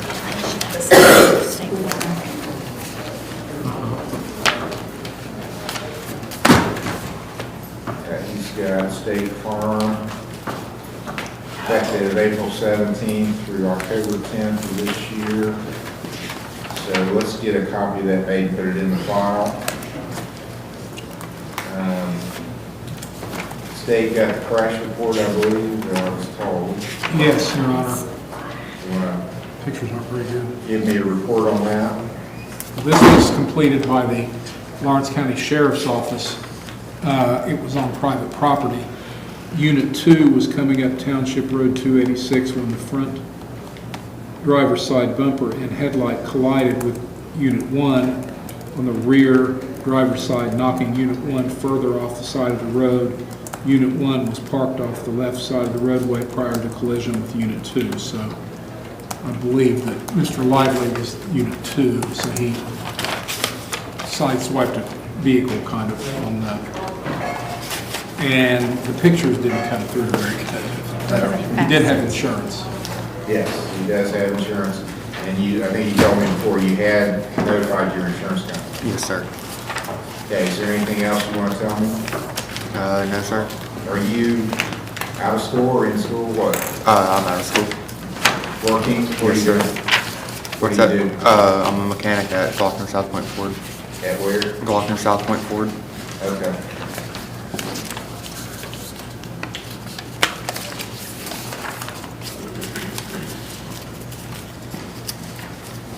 Okay. Well, that's a pretty high test score on the portable breath test. So that concerns me.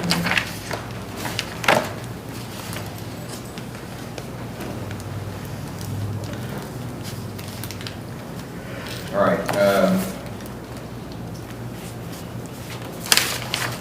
Because of the portable breath test score,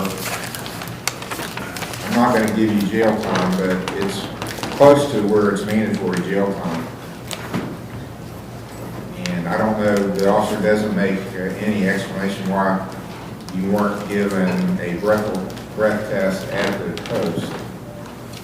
So I won't require jail time, but I'm going to give you a $700 fine. That's a pretty high test. Yes, sir. That's kind of the way I do the sliding scale. The higher you test, the higher I make you the fine. Yes, sir. So, I'll make you pay that plus the court costs. You get a 6-month license suspension that started the date of the incident. Yes, sir. I'll do 20 days in jail, but I'll suspend all your jail days on the condition that you do 5 days of community service. We have a community service program here at the court that you can do any day but Sunday at 7:30. So are you working Monday through Friday? Yes, sir. Okay, so Saturdays, you can get your community service done. You have to go to what's called the driver intervention program, 3-day school. That's, if I don't give you jail, I have to require that you go to that. Yes, sir. It's inpatient, 3 days. You gotta go stay someplace for 3 days and get counseling. There's one here in Lawrence County. There's, probably the big cities have multiple ones. So you don't have to go to the one here in Lawrence County. It's more expensive than some of the others. So if you want to go to another one, as long as it's approved by the state of Ohio, it's acceptable. If you go out of county though, you got to make sure they file the paperwork with the court that you went there and completed it. Yes, sir. And if you don't do it, then I have to make you do jail. I'll give you a permit. Well, let me ask you. You can have limited driving privileges, won't cost you anything extra other than your fines and court costs. But you only get to drive for certain limited things, and I'll say what those are. Or I can give you unlimited driving privileges, but you have to put the blow and go device on your vehicle, and that's going to cost you about $1,100. And it's not, you don't pay the court, there's a company that you have to hire to put that on your vehicle that you have to blow into every time you want to start your car. I'll just do it limited. You want to do limited? Okay. So I'll give you a permit that allow you to work, drive to and from work, community service, go to the 3-day school, and to any court hearings. All right. And it'll be good through March 2nd of next year. That's your review hearing. So Yes, sir. get things done before then. You don't have to come back for that hearing. Your suspension should be out by then. So once your suspension's up, you got to get back with the BMD, get reinstated. I hope you learned from this incident. I mean, you're a young guy. One of these is not good to have on your record, and you're going to feel it when your insurance comes due. My insurance is already high, because young males are high risk. Believe it or not, it was pretty low. It's going to go up now. I know it now, yeah. It was very low. Just don't get any more, because if you get another one, it's going to be mandatory jail time. Yes, sir. So learn from this. You live in South Point? Oh, yes, sir. Okay, so here's my message that I've said to other people. You know, the current scientific thinking is there's no amount of alcohol that's good to you. They used to say a little bit was good for your cholesterol. Now they're saying there's no amount that's good. So quitting is a good idea, but if you're going to drink and you live in South Point and you're going to go to Huntington or Ashland or somewhere, you can get an Uber. It costs you like $15. This is going to cost you a few thousand by the time you pay your insurance and fines and court costs and everything. So if you're going to drink, do not drive. Yes, sir. And there's lots of alternatives now that there didn't used to be. So use your brain. Most 18-year-olds don't. That's part of growing up, is think about, well, what could happen if I do X? What could be the result? So maybe I need to plan for that and take other action. So, okay, you got to go meet with the probation officer, and he'll give you paperwork and stuff to sign, and then you're free to go. Do you have any questions? No, sir. Okay, his office to the left as you leave the courtroom. All right, thanks, sir. Mr. Major.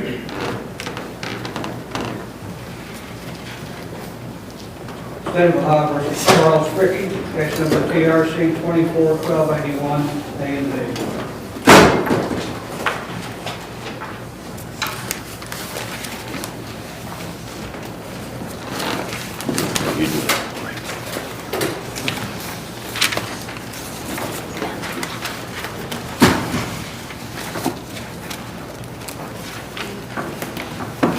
Okay, I've got a report from RRS, and Mr. Morford is the lawyer.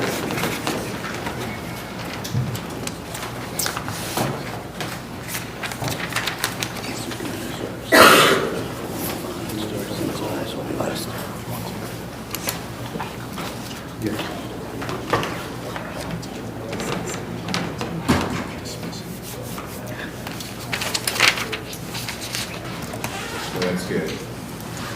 Progress is being made. What do you say, Mr. Fricky? Do you think we're making progress? Certainly, yes, sir. Okay. I mean, we had a little issue there for a while, but now it looks like you got going in the right direction. I do. Okay. Keep working at it. Yes, sir. And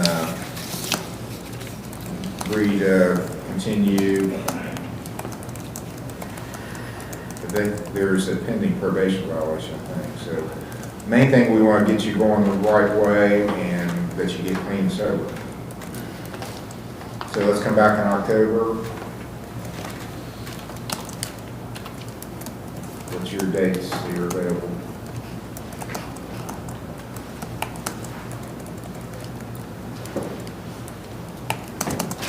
How are you on the 12th, Your Honor?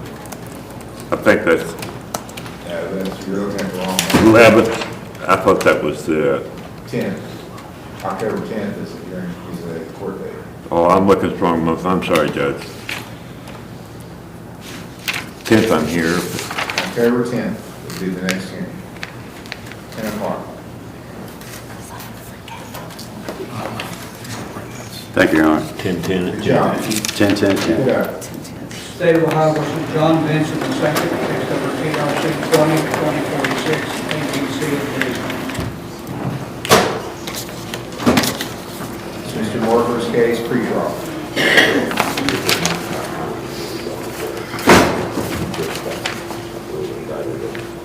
He's at United Family Recovery.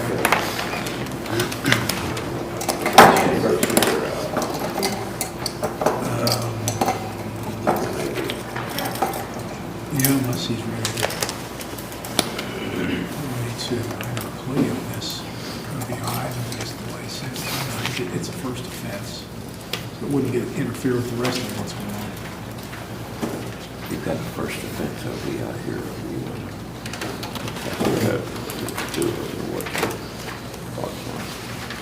I mean, they never test me or nothing. They never give me breathalyzer, never give me that. Well, they don't have to have that. They can do it based on the observations of witnesses.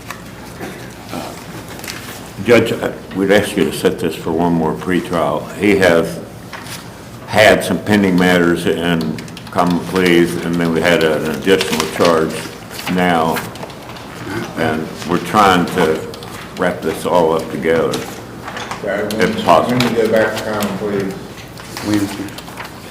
it's coming Wednesday? Yes, sir. So we don't have to wait that long. How about the 15th of September?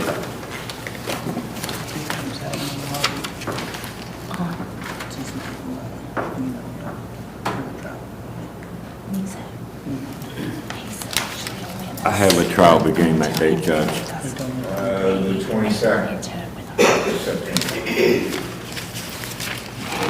I'm here. September 22nd will be the next hearing. Pre-trial, 10 o'clock.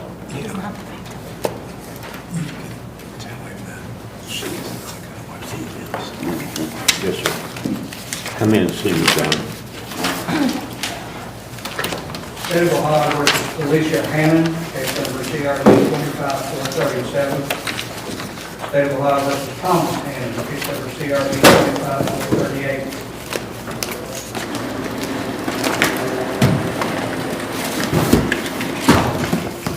All right, Mr. Steyer is the attorney for Felicia Hannon. And Mr. Hannon, do you have your name? No, sir.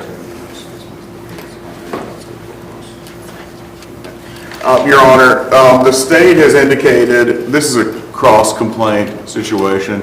State has indicated that with a 90-day continuance and payment of one set of court costs, that if there's no further problems, they would be agreeable to a dismissal.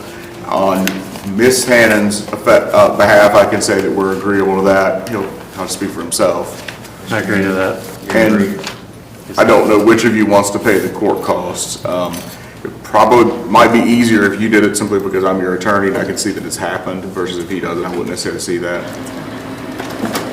That's agreeable? That is agreeable, Your Honor. Okay, so we're looking at November 21st. November 21st is a little short of 90 days. It's Friday. It's Friday versus Monday matter. Friday. Okay, we need a Friday, so that works, Your Honor. That's the 21st of November? Yes. Be dismissed in the payment of costs on this hand case with no problem, there's no further problems.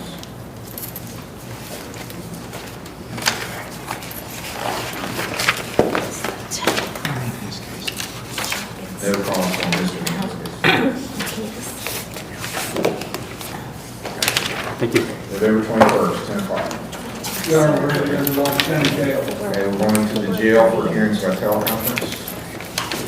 State of Ohio versus David L. Fetty, case number CRB 24605, CRB 25532.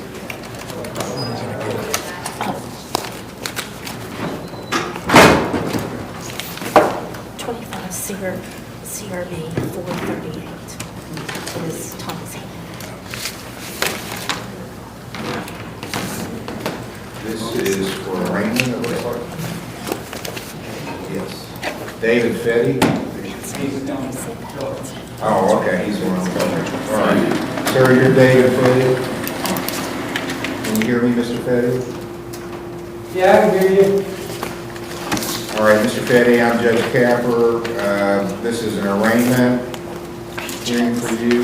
Are you Janice? It looks like there's a couple cases that you need to arraign. I'm sorry. Okay. The most recent one is case number 25532. Thank you, sir. In that case, What's that?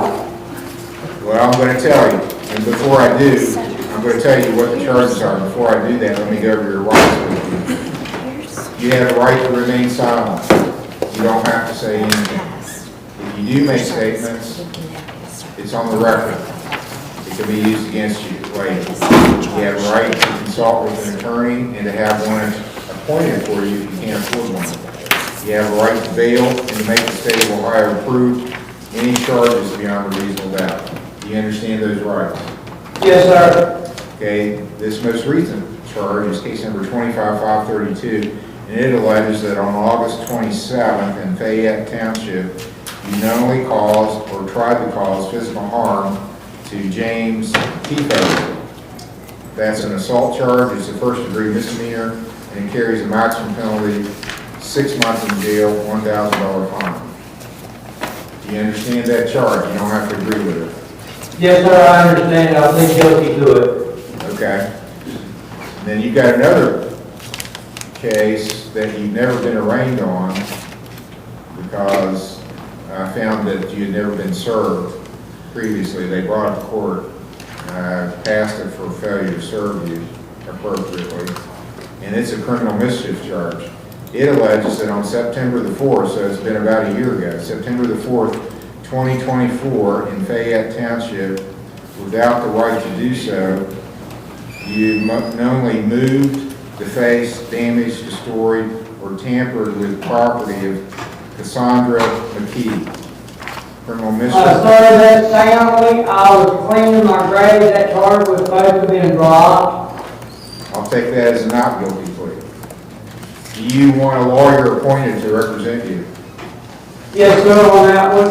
Is there a way I can get out today? I mean... Well, we're going to talk about that in just a minute. Let me ask you about appointing you a lawyer. Do you have a job? No, sir, no Social Security. That's your only income? Yes, sir. All right, Mr. Morford, I'm going to appoint you on both. He entered a guilty plea on the most recent one that was uncounseled, so you can talk to him about it, see if you want to keep that or withdraw the plea. Mr. Morford's going to be your lawyer. He's here in court. He's appointed to represent you. Where are you living now, Mr. Fetty? I live with my sister. Where's that? Over by Burlington Park, 47, Township Road 1023, South Point, Ohio. At that time, the alleged victim was talking about mental health and drug issues. And the facts of this newer case kind of, even though I don't know that, I haven't read that in the report that that was an issue, it sounds that way. So we would want him to be assessed to see what kind of treatment he might need. I don't need treatment, sir, because I ain't got no drug problem. All I do is smoke my weed.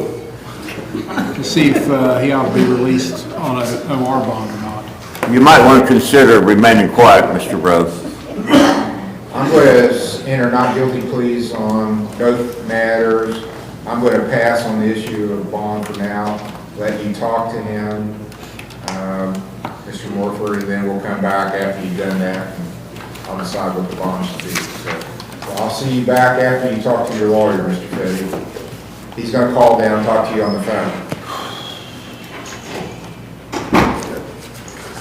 You're welcome. State of Ohio versus Lori Goodman, case number CRB 25-496A and B, CRB 22-431. Joshua Mullins is on deck. Mr. Moore, this was your case set for pre-trial August 22nd. It looks like she... Yes. Well, it was continued to today. I don't know if that was her request or how it got continued. And Mr. Morford, you're the attorney. Yes, Judge.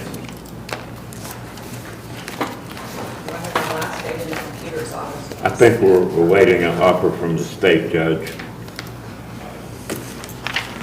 She's got two charges, an old 22 case and more recent. It looks like they're both theft offenses. Well, we would be interested in finding out if there needs to be some sort of interdiction on her behalf about substance abuse charges. These are theft charges, misdemeanor level. One of them's from the Goodwill store back in 2022, and one of them is from Walmart in August of this year. So if she were to enter a guilty plea, it's customary for the court to get a drug screen to see what needs she might have. Other Yeah, than but that, don't show anything at this point, but she's been in jail for a while. she's been in jail. Yes. For a while. Well, I think, as I recall, you told me you were homeless, is that right? Before, did you say you were homeless? Yes, sir.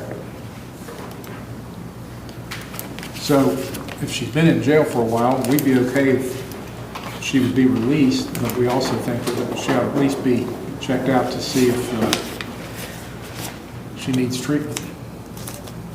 I don't have a drug habit. I don't do any drugs. I just got out of STAR in April. Okay, if you weren't in jail, where would you be spending the night? I have a friend in Huntington that told me I could stay with her. Is that where you were staying before you got arrested? Yes, sir.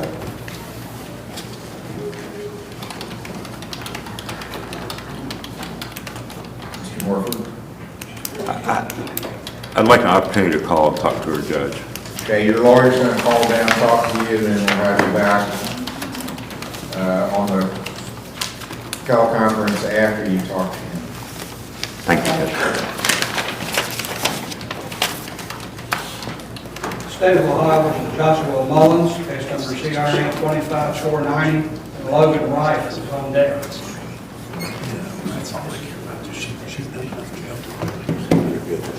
is Mr. Stratton's case. This is a holder from Kentucky, from the parole board in Kentucky. The bail advised me the jail was told from Kentucky parole board they contracted for him to be picked up on September 5th, so that's a week from today.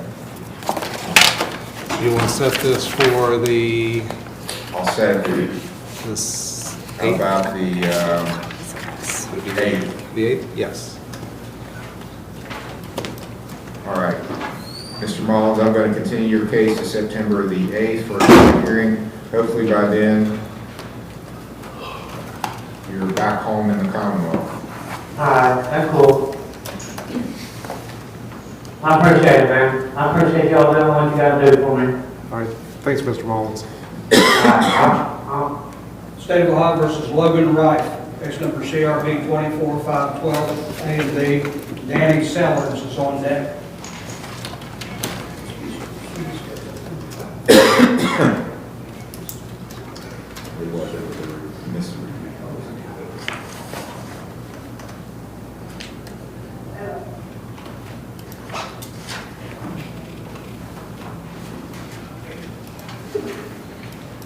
All right, you're Logan Wright. Yes, sir. Mr. Wright, it's alleged that you missed a hearing on July 21st for review, and you had been ordered to go to treatment at Southern Hope. And I take it, since you didn't come to the hearing on July 21st, that you left treatment. Is that right? Yes, sir. Do you have any explanation you want to make for leaving treatment?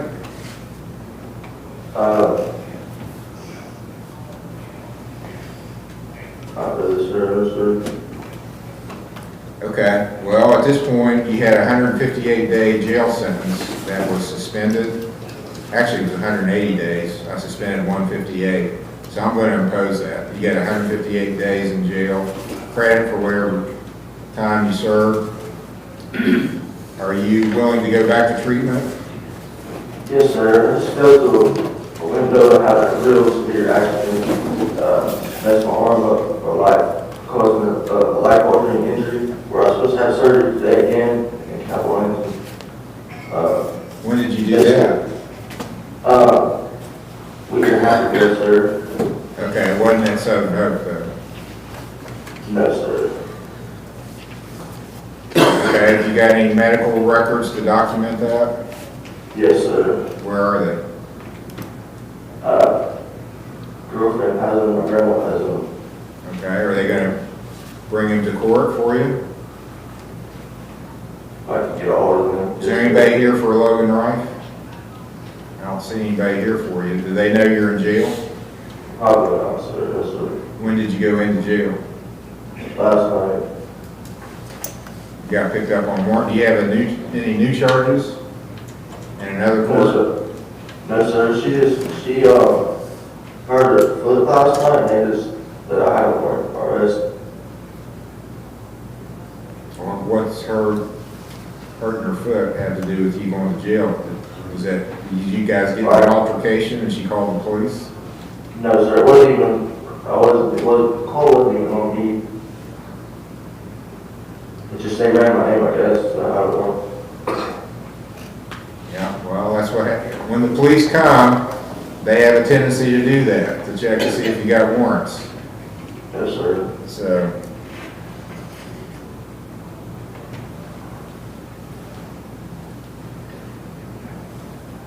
have you been able to make any phone calls?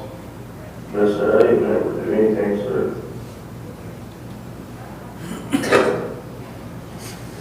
Okay. Who's your girlfriend? It was Jada Waddell. Wardell? Waddell. Waddell. W-A-D-E-L-L? Yes, sir. And your grandmother? It was John Wright. You got phone numbers for either one of them?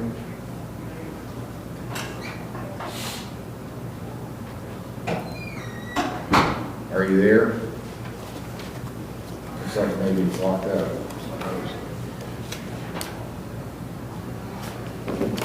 All right, Mr. Wright, can you hear me now? Yes, sir. You got phone numbers for either your grandmother or your girlfriend? Yes, sir. Did you hear me, sir? No, it locked up. Okay, You froze my grandmother's phone number is 740. You're not, you're in jail. And whose fault is that if you're in jail? Mine. Yeah, it's your fault. Yes, sir. So I'm going to put you back on the docket for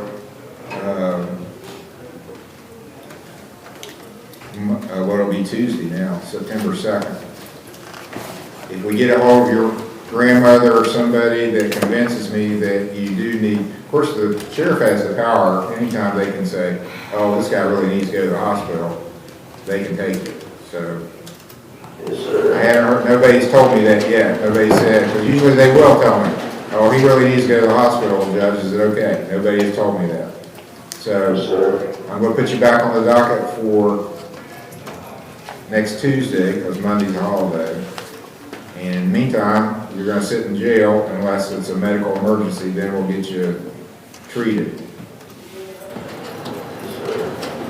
So if I can see some records that makes me think it's a medical emergency, then I may change my mind where you transport it. Otherwise, you'll sit in jail. Really is, sir. Okay. Nobody wants to be in jail. I get that. I understand that, sir. It's not that. It's just really just a severe injury, sir. Not being so serious. Okay. State of Ohio versus Danny Sellers, case number CRB 25512, CRB 24504. Laura Smith is on deck. Pamela Hash. This is Mr. Steyer's case for pre-trial.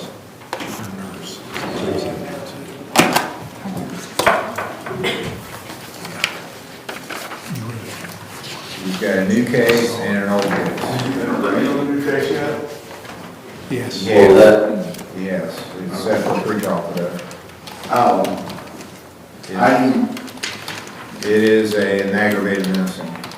Who's your victim here? The victim is available. She's an elderly lady who's disabled. It's his mother. Okay, I remember that. Pamela Hash.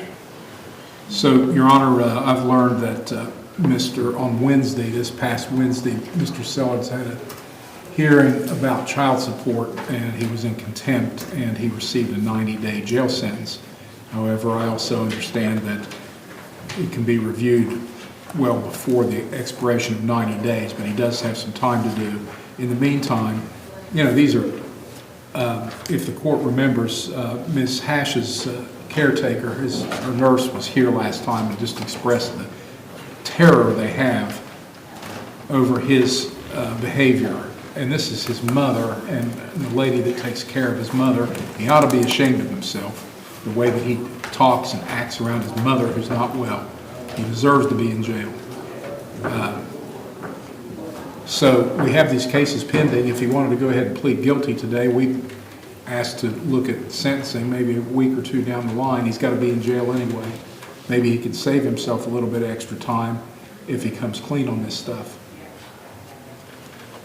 Your Honor, I just became aware of the case today. I haven't spoken to Mr. Sellers. I haven't seen any discovery. I'd like to send this back. Okay. And there's not a particular rush. He's got a 90-day jail sentence, so we could come back maybe 12 or 8. Actually, we won't get past the 15th. 15th is good. Well, I'm actually not available on the 15th itself. 22nd? I am available 22nd. I gave him OR bonds previously, so, but it doesn't look like he's gonna get out anyway, so I'm not holding him in jail. Judge Sanders is. September 22nd will be the next hearing at 10 o'clock. Thank you. State of Ohio versus Laura Smith, case number CRA 25372, CRB 25373, and Jared Stover is on that. And this is Mr. Shire's case also. Laura Smith. We were here, can you hear us, Ms. Smith?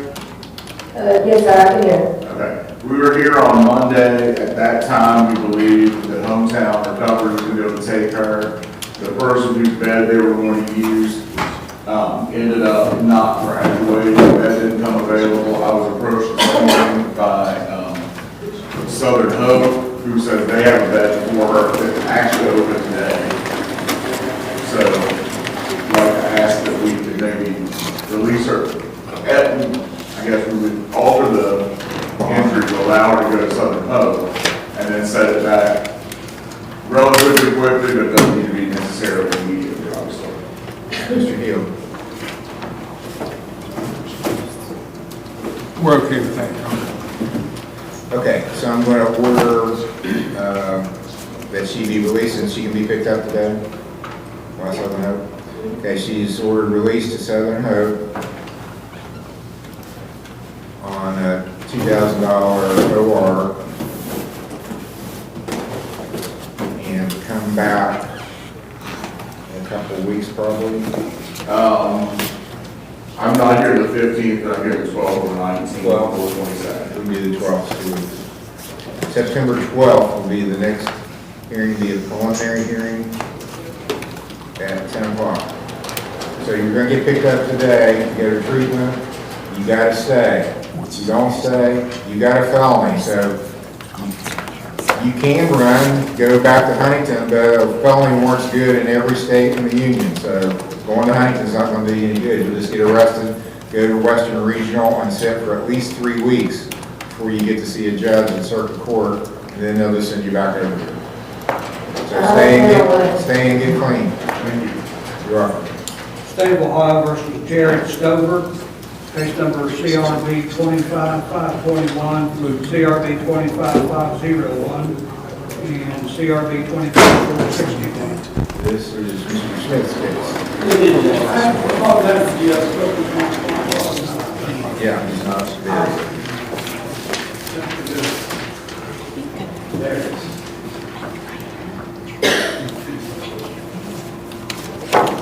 Stover, can you hear us?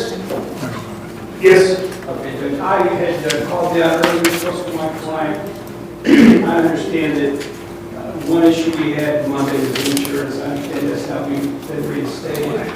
What we're going to take is scheduled to post bonds, Mr. Showers. I would, in terms of that, we would waive this hearing to the grand jury and ask him to be transferred to common.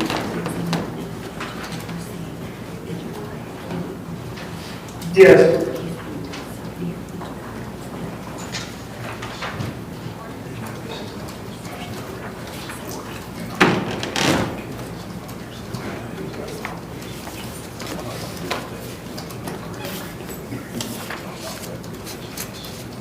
And bond posted at this point? His family, Gary said his family was posted. Mr. Stone, are you going to post the bond, Mr. Savage? Yes. I'm waiting for the bond now. What was that? I'm waiting for the bond. Waiting for Mr. Savage, so that sounds like that will be accomplished. His insurance has been reinstated, so that will be an issue with loss. And there, initially, the requirement was there would be an ankle monitor. Yes. I guess good luck with that on a 3-day weekend, being Friday. Well, there had been one available, I'm not sure if it was. There may be one back there. I'll check. Well, before we get further, I want to just say what, because I've been preparing for the hearings today, I looked at his files. Let's just lay the history out here. Case number 24674 in this court, April 2nd, 2024, he wrecked his car, tested 20 on a breath test for alcohol. That's 2.5 times the legal limit under Ohio law. He was convicted of physical control, February 21st, 25. Case number 24461, July 28th of 24, he was convicted or charged with assault of a victim, a female, convicted September 30th of 24. He incurred almost $9,000 in medical bills for injuries to her head and hand. Case number 25501, August 12th of this year, aggravated menacing charge. That is still pending. The last time we were in court, I asked for a $50,000 bond just because I knew the background. And we still believe that he's got some real bad issues that he's a threat to the public as long as he's out of jail.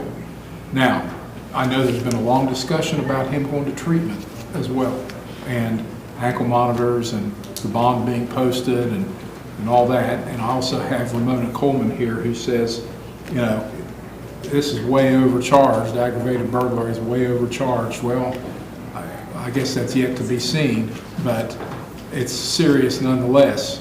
Our intention is for this case to go to the grand jury and for the response to this to get that appropriate treatment at that level. So our request is that if the court intends to allow him to be released to go to treatment, that there also be a waiver to the grand jury on this charge. Sure. Yeah, absolutely. We discussed it. Yeah. All right, and Ms. Coleman, do you want him ordered to stay away from you while this matter's pending? No, I do not. Okay. Now, the victim on the aggravated menacing is your son, correct? Yes. Is he an adult? Yes. It was a verbal recording. It wasn't to, this wasn't to my son directly. And the incident on Sunday, it wasn't a situation of me telling him to stay away. He could have walked in the door is unlocked. It wasn't a thing of me telling him, do not come in my house, don't go away. He just came highly intoxicated and just kicked the door in. If I was afraid of him or anything, it wasn't that kind of situation. We are not a couple, but I have witnessed him in severe alcohol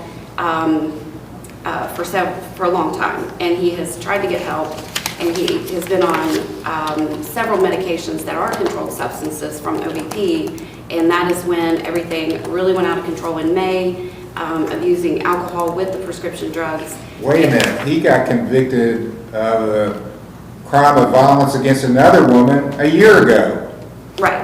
He put her in the hospital with injuries to her head and defensive injuries to her hand.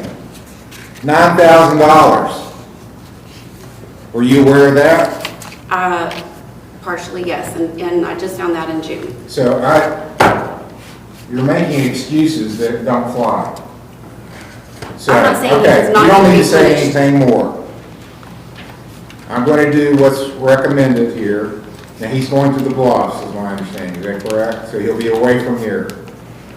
Now, there is a protection order to stay away from your son, and I don't see him here asking for that to be lifted. Is he here today? No, sir. So it's going to remain in effect. All right, so I'm going to require the $50,000 surety bond. I'm going to require a GPS monitor.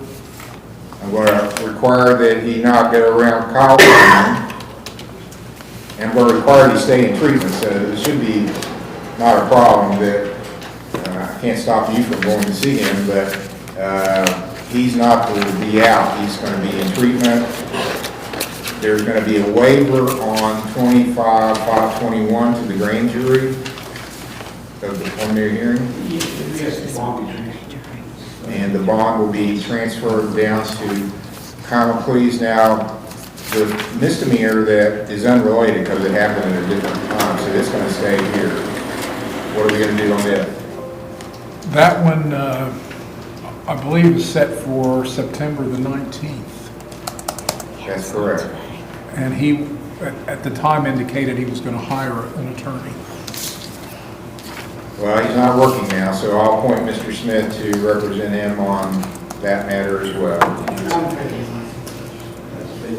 I'll reach out to him. So we'll keep that same day. Yeah, we'll keep that same, I will reach out, so we'll talk about that case. And I think we have a representative from the boss here today. If he leaves, the court is to be immediately notified. Definitely will. And is he getting released as today?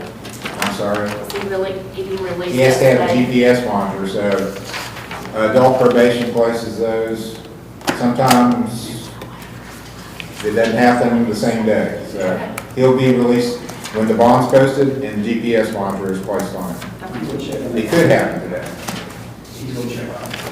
So, so we're going to have a review hearing. He still has, no, I think that one's completed. So the only thing we'll have on the 19th is a pretrial on the menacing charge 25/501.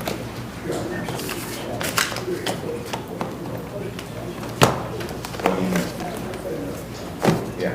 Mr. Sowers, you've been in touch with the parents, correct? I have heard. You said. All right. Next hearing, September the 19th. Mr. Stover, you need to take this seriously. Come out with a good report. Yeah, good Yes, luck. Your Honor. Thank you. Thank you, Your Honor. You're welcome. State of Ohio versus Charles Wallace, case number CRB 25/533A and B. Excuse me, Your Honor. Yes. This is where the jail, cut it out a little bit. Now, what you said about the He's got a bond that's going to be posted with Mr. Sowers and an ankle monitor before he can be released. And he's going to be released to the treatment facility only, the blocks. He's only going to be released to the treatment facility. He's going to pick him up, is my understanding. The name of the treatment facility is the Bluffs, BLUFFS. Okay, and how much would you want to say? $50,000, sure. Awesome, sir, thank you, sir. No problem. State of Ohio versus Charles Wallace, case number CRB 25/533A and B, CRA 25/533A and B.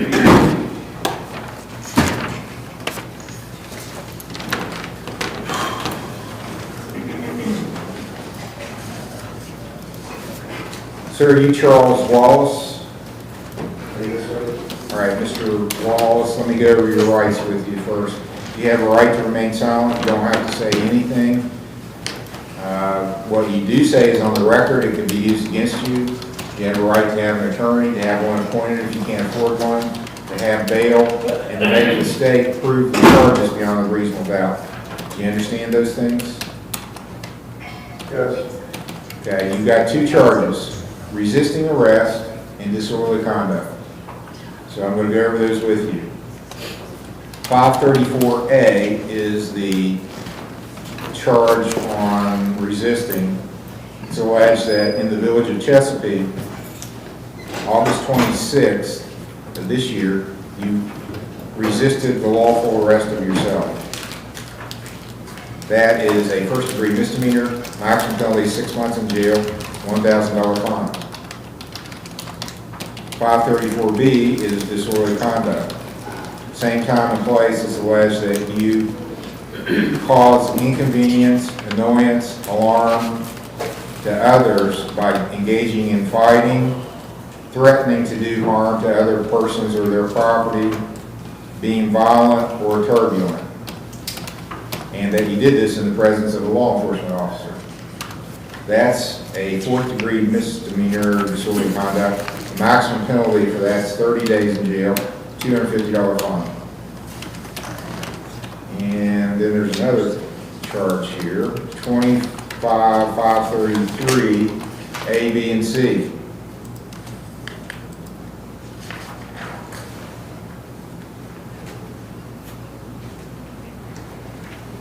(533A) alleges that on August 26, 2025, Village of Chesapeake, you did knowingly cause or try to cause physical harm to a law enforcement officer.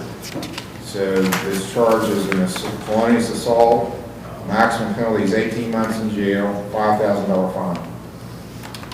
533B alleges that on the same time and place, Village of Chesapeake, you cause physical harm to property of the Ohio Department of Transportation being used by a year in jail, $2,500 fine. 533C alleges. Okay, the last charge is of vandalism. Maximum penalty is a year in jail, $2,500 fine. The next charge. It keeps cutting in and out. I can't hear nothing wrong, you know, can hear you right now, so. I can hear you fine. Yeah, I couldn't hear hardly anything you said, but it just keeps cutting in and out. It sounds like an awful lot of, charges that, I can't hear what's going on. Mr. Heald, if you could not type for a second, I think maybe he's picking up your. Okay, sorry about that. Okay, I'm going to go over the next set. You got assault on a police officer, that's a felony of the 4th degree. Maximum penalty is 18 months in jail, $5,000 fine. You've got vandalism, that's allegedly that you damaged property belonging to the Chesapeake Police Department. Maximum penalty is a year in jail, $2,500 fine. And this third charge is obstructing official business, that you prevented a public official in performance of their duties. Maximum penalty is a year in jail, $2,500 fine. Do you understand those charges? I don't really understand all the charges. Okay. Well, do you have the money to hire a lawyer? I'm probably going to have to, do I get all the water bond? I also had $1,000 on me and a cell phone in my billfold, and so I didn't have nothing when I came here. My question, Mr. Wallace, was do you have the money to hire a lawyer? I don't. Do you have a job? I do have a job. What do you I do? have an apartment. I'm a bricklayer. Do you work for someone? I work for a couple people. Sean Parsons, he's a realtor. I work for Kirby Masonry. Are you paid by the hour? Paid by the hour. How much per hour? 15 an hour. How many hours a week are you working? I work 40 hours, usually, give or take, you know. So you're making about $30,000 a year gross, is that right? I mean, that's about what I'm making, you know. Do you have any children you're supporting? No, You're a single person? I'm single. I have an apartment I have to take care of in Chesapeake. Okay, well, that's not one of the things I'm allowed to consider. I'm allowed to consider your gross income and what you have to spend to support dependents. So, what's the state's position on bond for Mr. Wallace? Well, first of all, Your Honor, the South Point authorities did indicate to us that they confiscated $1,100, which they have holding for him, and they would ask for an order for that to be, I don't know what the proper word would be, but held because of the fact there's going to be restitution for the damage to the vehicle. So we'd like an order that not be released at this time until the court can make a final decision on that. As far as the bond itself, we'd ask for a $25,000 cash surety bond.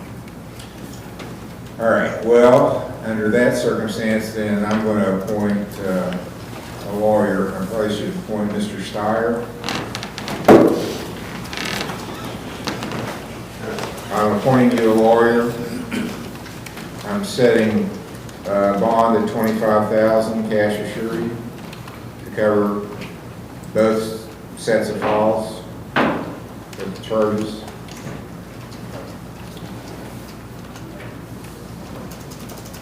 You think you can post bond? It would be about $2,500, sir. No, I can't vote on. Is this is there a salary in one city? Yes. I'm here next Friday, I have to have the preliminary set Friday in that case, so it's not anticipated to be out in jail. All right, I'm going to set your next hearing for September the 5th, the preliminary hearings and pre-trials. September the 25th? No, 5th. Next Friday.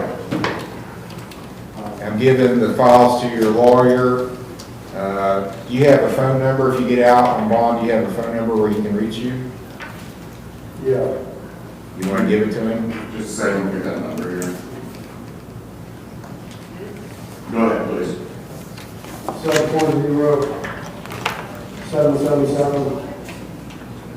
740-777-4340. Thank you. Thank you. And is it, can we have an order for that $1,100 to be Yeah, held? if you would draft something.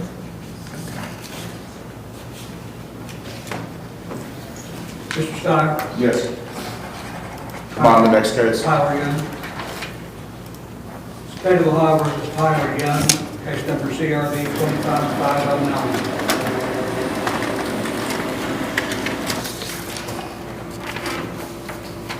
Jeffrey Coster is on deck. Mr. Steyer's case, pre-trial. Your Honor, it's my understanding that based on some issues that occurred at the jail, that Appalachian Behavioral Health was contacting an attempted pink slip, Mr. Young, but they said they didn't meet those criteria. With that in mind, I've got a concern that it may be appropriate to enter an obligatory insanity and/or a suggestion of competency. These are misdemeanors, so will there be anything around here? That doesn't sound unreasonable to me, based on the fact that his own mother, who's the victim in this aggravated menacing charge, had actually sought and apparently obtained a mental hygiene warrant just about the same time that this happened. But if I'm not mistaken, that was ordering him to go to ADH and then they wouldn't take him. Am I wrong about that? I'm not sure, but it's probably possible. Mr. Honor, I was informed by the Sheriff's Department today that I am his mother, just so y'all know, I'm here today. You want to come up and talk to the prosecutor? now? Sure. that ADH said that we did not meet the requirements. Did they tell you they're waiting for a bed for him? They had said that, but I guess he didn't get in.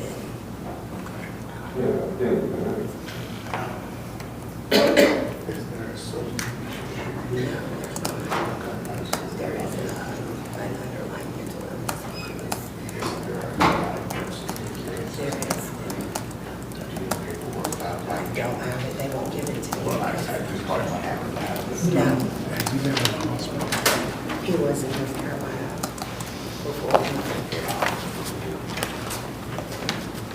See if there's a crisis unit that's run by Sean. They were the ones that were supposed to go out together. And the Appalachian Behavioral they were the ones that were supposed to take on it. I don't have her, I don't know. Just, is there a jailer listening?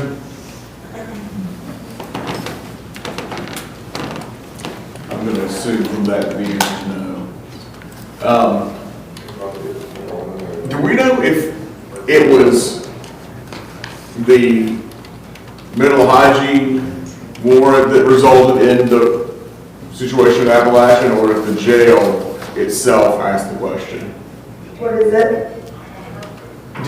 Was he referred to Appalachian Behavioral Health by the jail, or was that just already in motion when he came into the jail? He was on a mental affidavit, and he got charged with whatever crime he was charged with, and Shawnee and Ashley advocates slipped in.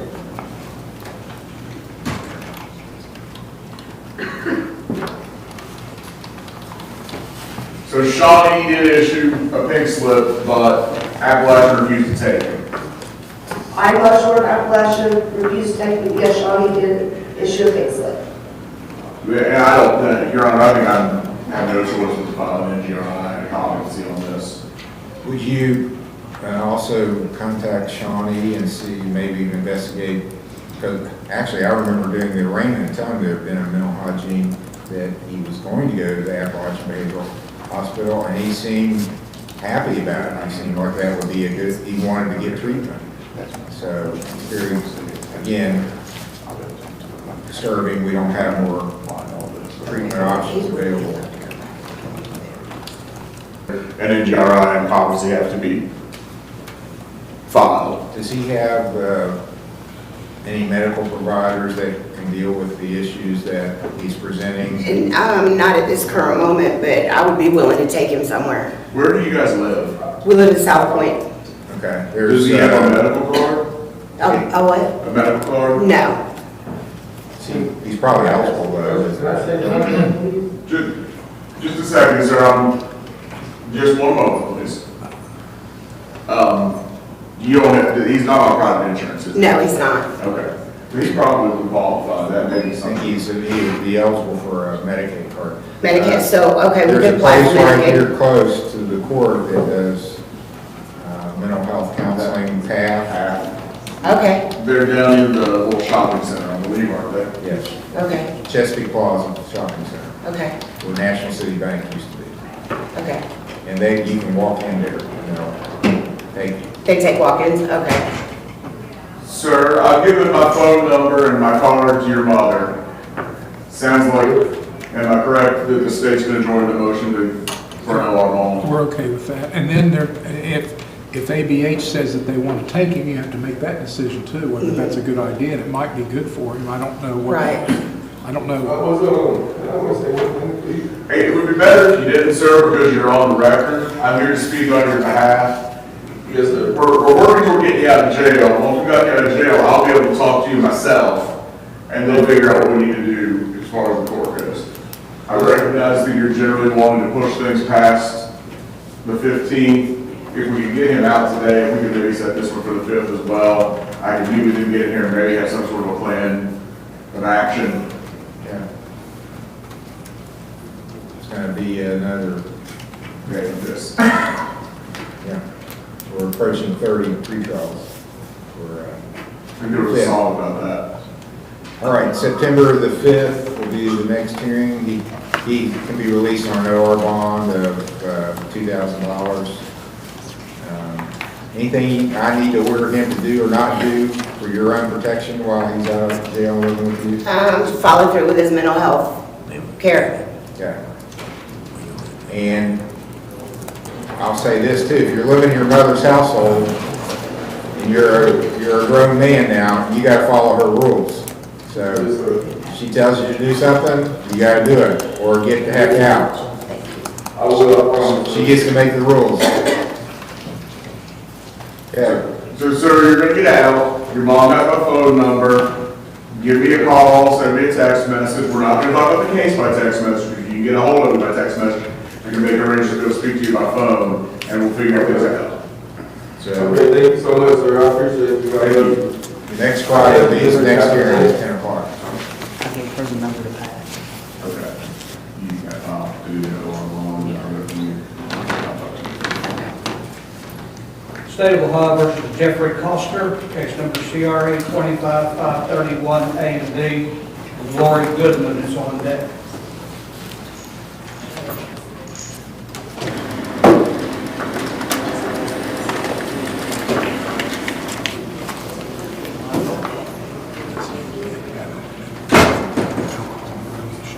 Sir, are you Jeffrey Coster? Yes, sir. Mr. Coster, I'm Judge Capper. This is your arraignment hearing. Yes, sir. You have a right to remain silent. You don't have to say anything. If you do make statements, it's on the record. They can be used against you. You have a right to bail to make the state of Ohio prove the charges beyond a reasonable doubt. You understand those things? Yes, sir. You're charged with two things: unauthorized use of a vehicle and possession of drugs. The unauthorized use alleges that on August the 13th through the 21st of this year, you knowingly used or operated a motor vehicle, it was a black Dodge Ram truck, without the consent of the owner. That's a felony 5, maximum penalty is a year in jail, $2,500 fine. 531B alleges that at the same time you were knowingly in possession of methamphetamine. That's a Schedule II substance, possession of which is a felony of the 5th degree, maximum penalty a year in jail, $2,500 fine. Do you understand those two charges? Yes, sir. You have the money to hire a lawyer. No, sir. You have a job. No, sir. I am a veteran, and I use the benefits program. Judge, I represent Judge Ballard's court. He's a combat veteran. We have him going to the VA with ankle monitor. The problem is he has a holdout of Champaign County, Urbana. We're trying to get that resolved. His pretrial is the 17th of September in front of Judge Ballard. On other charges? On other charges, not related to this. If you want to appoint me, we can come back the 19th and I should have some more information. But we're working with, the prosecutors at Urbana or Champaign County, try to get that holder lifted to get him some services through the VA. All right, I'll appoint you, Mr. Smith. What's the state's position on bond for Mr. Costa?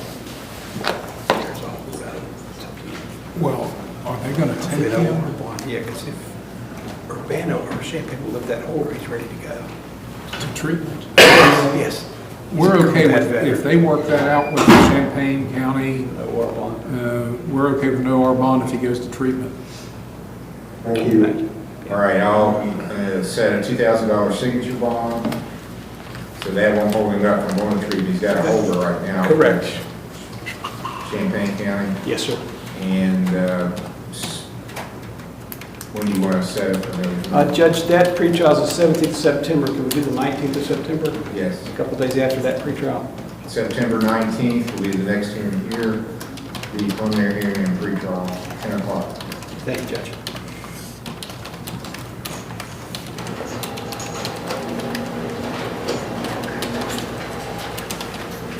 State of Ohio recalls Lori Goodwin, Lawrence County Jail, case number CRB 22431, CRB 25496, A and B. Mr. Morford's case on a recall, you're going to talk to Ms. Goodwin? Yes, Judge, I've had an opportunity to talk with her. She's willing to change her plea to the Walmart charge, but she went to trial on the Goodwill. She says that she did not do that, that her wallet had been stolen.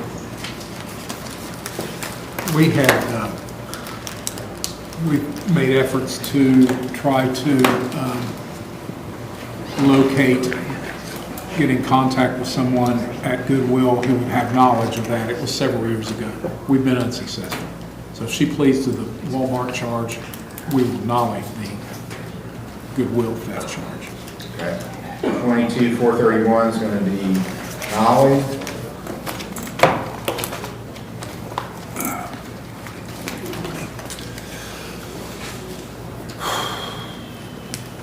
She's been in jail for a while now on this Walmart charge. Yes, sir. How many days have you been in jail, ma'am? 29. Okay. Anything you want to tell me about it? I was off my meds. I'm still off my psych meds. I honestly don't remember doing it. I don't know why or anything. Okay, I'm not going to impose a fine since you spent so many days in jail. I'll order you to pay the court costs. 30 days in jail, suspend 1, credit for 29. where you stay out of Walmart. Yes, sir. I won't require her to do any community service since she spent so many days in jail.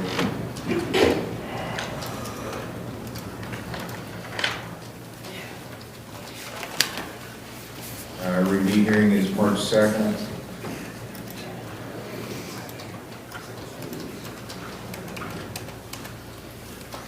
I have to come back. Yeah, as long as you pay your court costs, you don't have to come back. That's all you gotta do. Oh, okay, okay. On the trespassing, I won't give her a fine on that, and I'll just give her 29 days in jail credit for 29 serves, so that'll be completed by the jail. All you really have to do is stay out of Walmart. That's the hardest part. Pondering that one. We have to recall together, we're not ready for it. What do we know about this? State of Ohio versus Andrew Curry here at the court on recall. Andrew Curry on recall. No, I know. Do we know anything about this? So, Your Honor, where is it?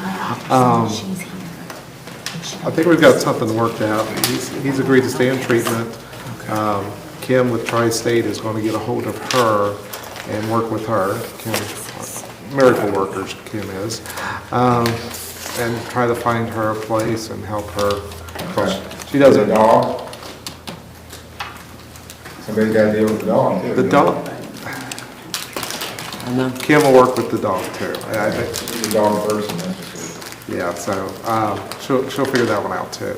But as for him, he's okay with staying and completing where he's at. Back in a month? Yeah, and there's some confusion. So he's very confused, and I'm not so sure what's going on with the review cases.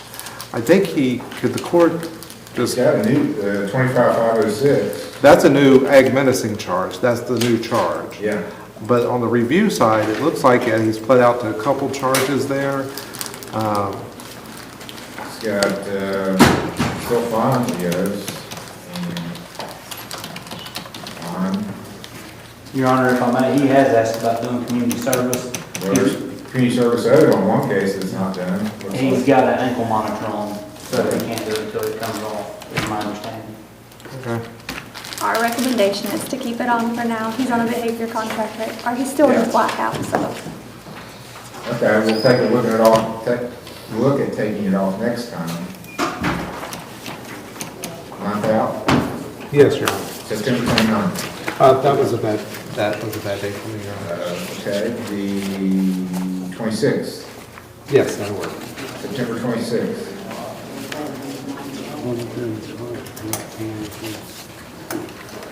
So, what other charges?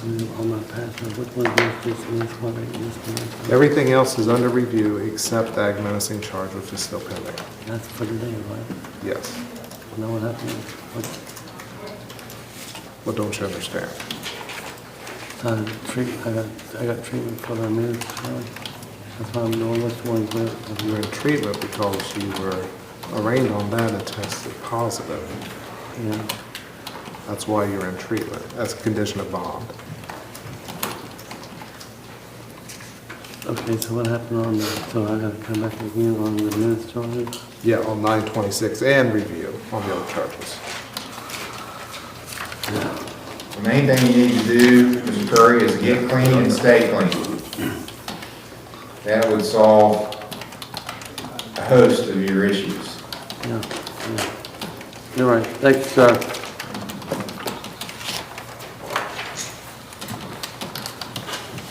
State of Ohio versus Alicia Connor, case number CRB 25327 A and B. Your Honor, this was set for trial, but I understand the court proposed to settle. Mr. Stratton. I understand that the state is going to dismiss this charge, Your Honor. Your Honor, I've been in contact with the victim this morning, and she does not wish to pursue the case further and is not going to be here today, so we have no choice but to dismiss the charge. This will be knowledge due to victim appearance. Y'all done?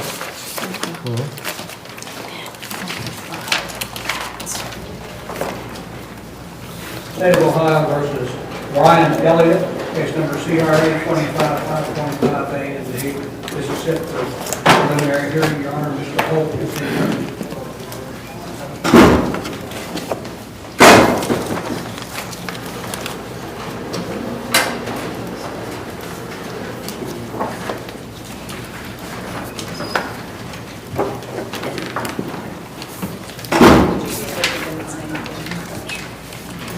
Brian Elliott.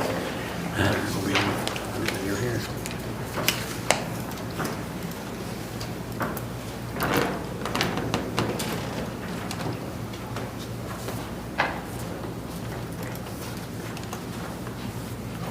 Okay, let's get a report.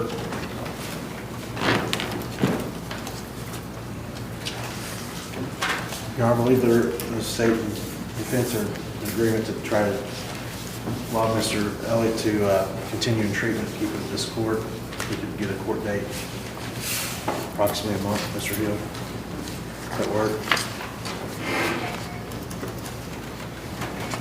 Mr. Hill? Yeah, I'm just reviewing this for a second. Yes, we're okay with doing that for right now, and what we want to see is for Mr. Elliott to comply with the counseling and do well. We are still considering whether we need to take it to the grand jury, but the way that Mr. Elliott responds in the next month or so will have a large bearing on what we do. It's possible we can leave the case here. Thank you. What's a good date for you, Mr. Holt? Would October 6th work, Your Honor? Yes. October 6th will be the next hearing. Thank you, Your Honor.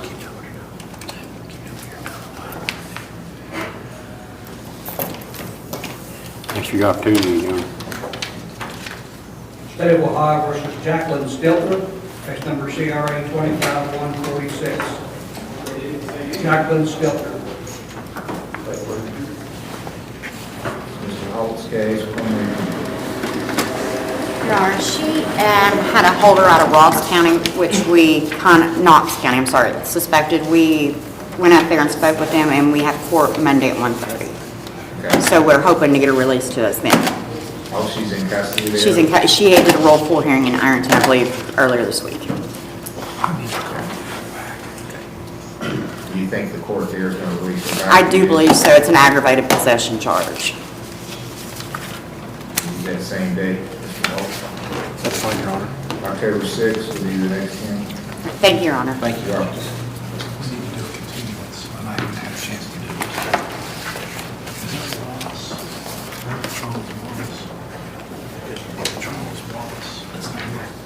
What was the time?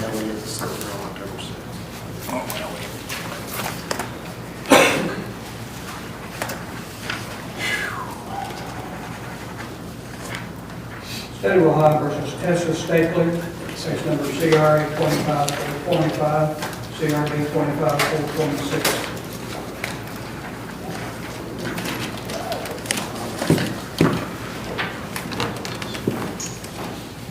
Mr. Stratton's case. Thanks, Your Honor.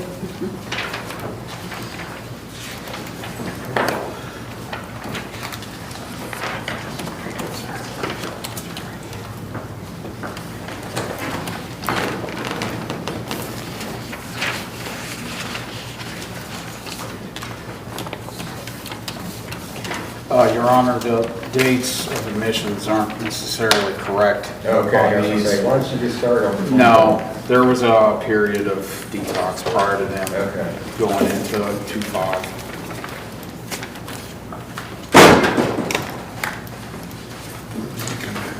So, looks like she's doing what she needs to at this point? Yep. Okay.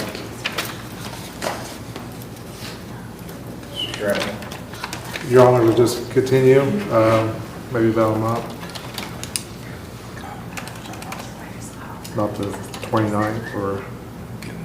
29th is fine. So 29th is not. 26th? 26th, yes. September 26th will be the next hearing. Thank you, Your Honor. You're welcome.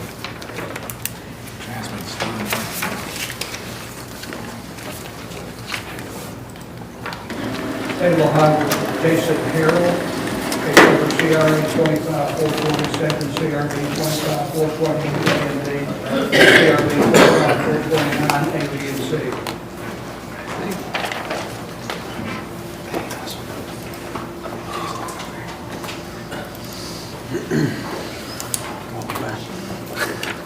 This time.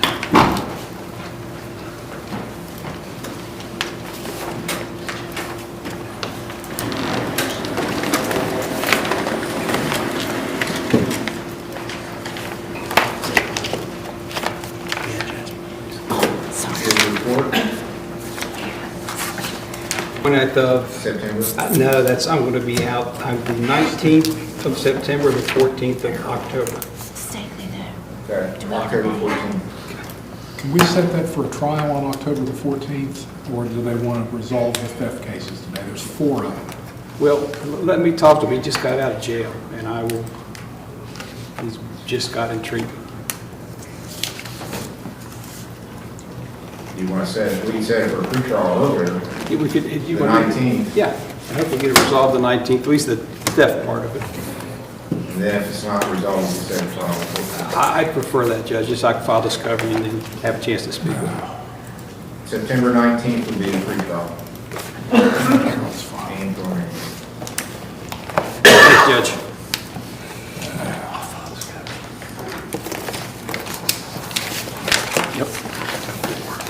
State of Ohio versus James P. Badgett, case number CRA 25, A and B.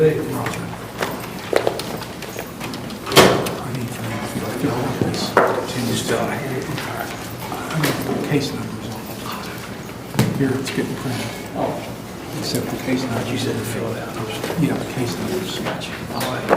Darn it.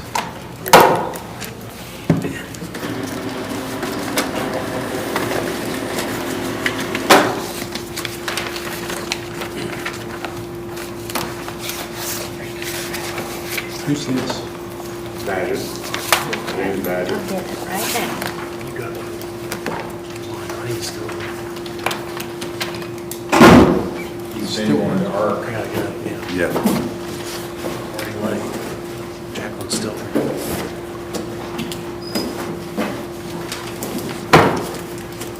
And reports from I gave Mr. Hill to look at. Okay.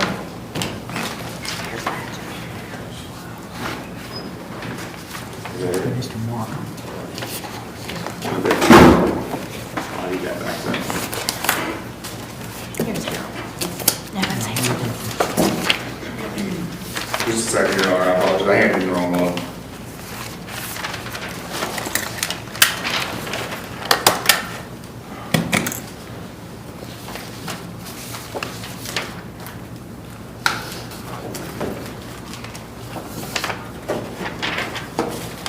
May I approach? Yes.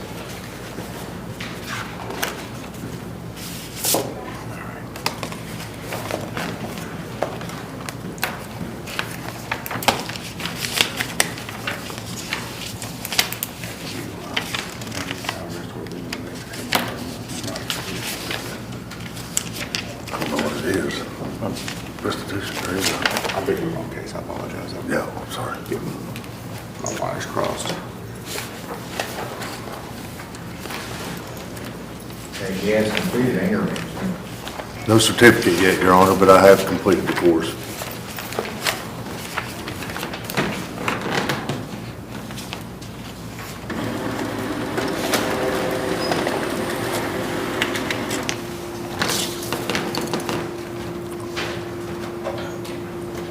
It looks like he had missed a couple of sessions, but you're saying he's tentatively scheduled to complete mid-September.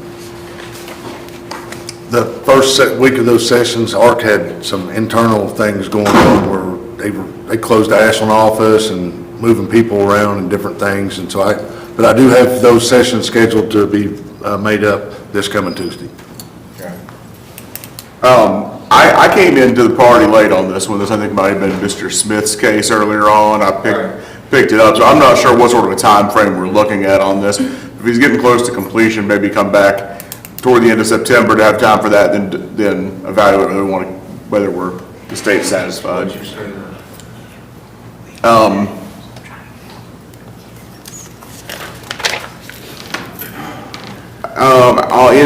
I went the wrong direction there. In September, I'm here the 19th, 22nd, everything after the 15th except the 15th itself.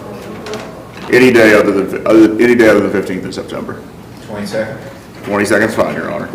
So, September? yeah. I'd like to state on, yeah, we need that. Is it I didn't fine? mean to interrupt you. No, it's okay.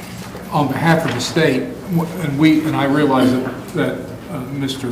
Steyer was just recently put on the case. Prior to that, back when this first started and thereafter, we made clear that these are serious felony charges, and we're giving him an opportunity to, improve his circumstances so that we won't have to take the case to the grand jury. But this is not a case where we're going to agree to dismiss everything. And so his, we will want to resolve these matters. We'd be willing to reduce the felony charges to misdemeanors, or maybe even dismiss the felony charges upon pleas to the existing misdemeanor charges and delay sentencing or sentence commensurate with his completion of those, the treatment that he's undergoing. So we want to have and I realize Mr. Steyer probably hasn't had a chance to consider that at this point, but we're going to want to do that soon. That was something we could discuss at the next hearing. I'll talk to Mr. Badger a little bit about the implications of that as well. All right, next hearing, September 22nd. Thank you. 10 a.m. Thank you. 10 o'clock. Thanks. State of Ohio versus Harry Markham, case number CRA 25-283.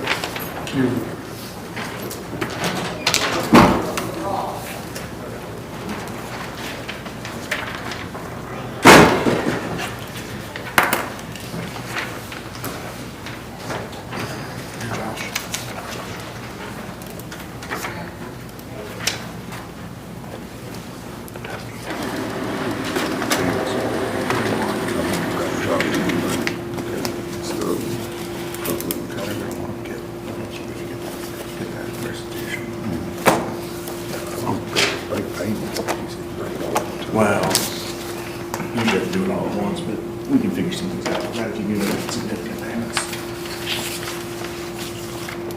He's got a job.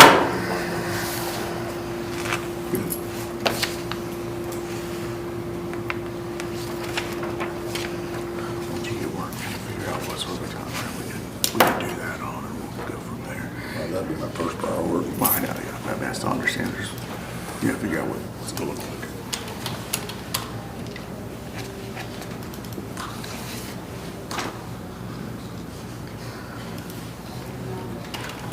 I'll just say, this looks like one that it's not going to be dismissal either, I take it. I'm sorry. Well, the primary thing that we're seeking is the restitution of $1,820, but we did not necessarily expect that he would have it today because of the fact that we talked about allowing him 90 days to come up with the money. And it hasn't been 90 days yet, but we set it earlier so that we could see how he's doing in treatment. And I guess he's doing okay in treatment. And he has a job interview Monday, so we may be able to start working on getting that restitution paid. 29. That'd be, make sure of that, but I think that's fine. 29th December, not December, September. Yes, Your Honor, I'm available. September 29th. Next hearing, preliminary hearing.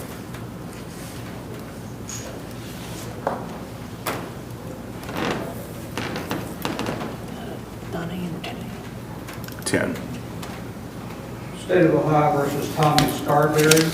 Thank you, man. TRC 2473, A, B, C, and D. Your Honor, set your sentence. Mr.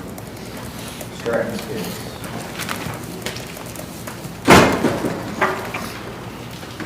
It's going down. Good.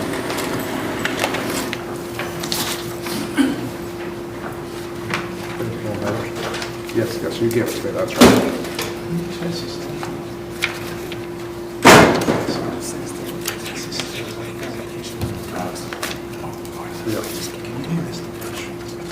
Yeah.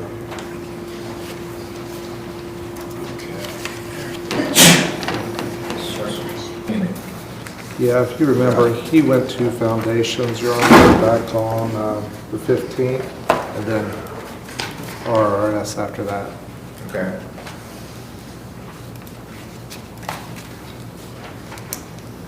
Well, this is an older case. I think there's been a plea, I just never sentenced him, so maybe it's time to go ahead and do that. Okay.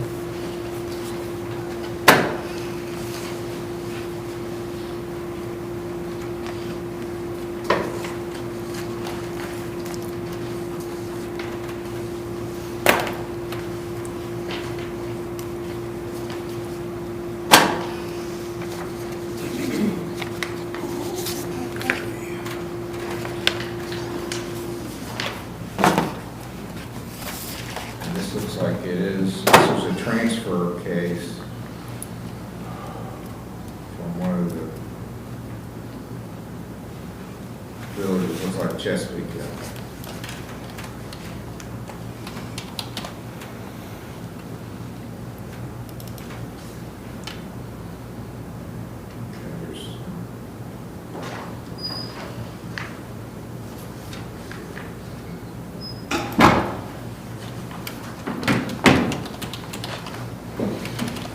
Okay, either council want to be heard on sentencing?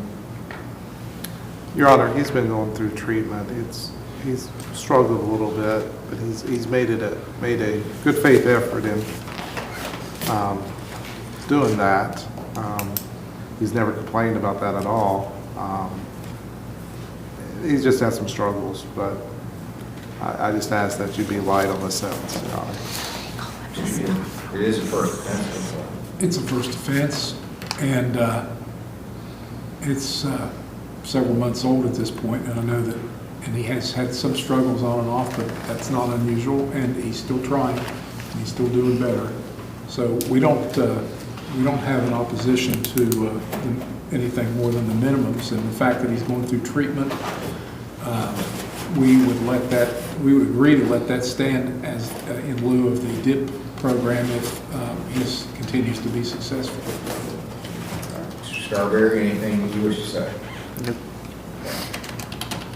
Well, your report now is good. I think this is on the right track. I encourage you to stay with it. So I'll give you the minimum fine is $375. That's the minimum. Or you pay the court costs. 6-month license suspension, so that's actually already up. Your suspension's up, but you'll have to, it's not an automatic reinstatement. You have to contact the DMV and jump through whatever hoops they want you to get your license back. I'll send you to 20 days in jail, but I'll suspend all of it. Order you to do 5 days of community service. I'll allow you to do the treatment that you're engaged in with RRS instead of going to the driver intervention program. That'll save you several $100. And just keep doing the treatment, keep doing well, just keep doing that. And I want you to be successful, and I think this is the key for you to stay clean.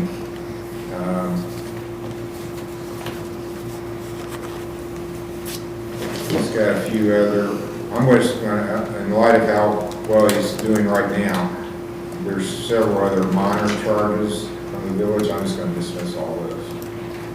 With the reckless operation and so forth. So I'm just going to dismiss those now. Okay. With the trust that you're going to keep doing what you need to do, stay clean. Okay. So I'll set since you are getting treatment, I want to keep tabs on you. So I'll set it in October for you to come back. They'll give me a report as to how you're doing. October 17th. Will be your driving permit?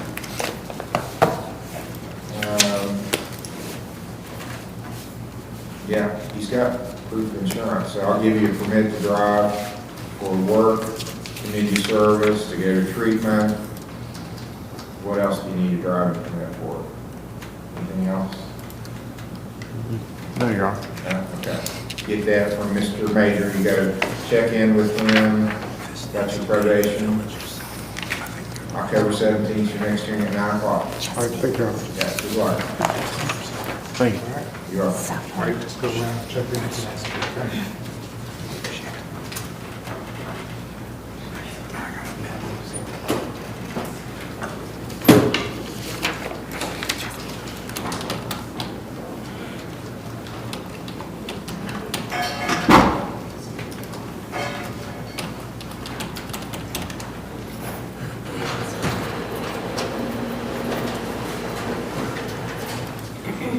State of Ohio versus Ashley Donna, case number CRB 23-746, CRA 23-745. Ashley Donna has, I believe, a bond up. So our bond. My name was on that on the docket. I'm not 100% sure if I'm on or if it's a post-conviction matter. It's 23 case number. It's set for sentencing. We'll make sure she doesn't have a bond.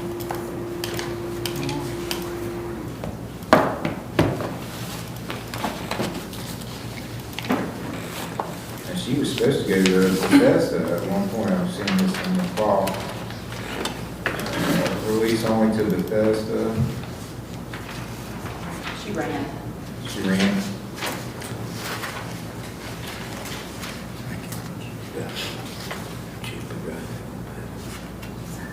Okay, yeah. July 18th, yeah, released her, okay. It'll be a bench warrant. Thank you. State of Ohio versus Austin Pritchard, case number CRA 18-033, and CRB 18-1234, and What do you say, Donna? I'm good. Mr. Marcus case. She ran.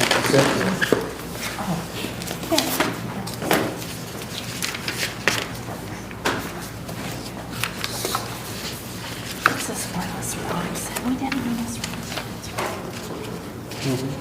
We did? I think he did.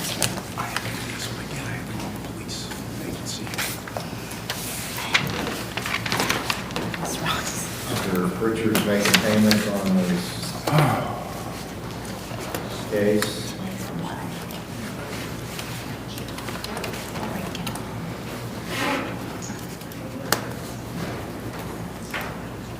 Yeah, that's what he's supposed to be doing.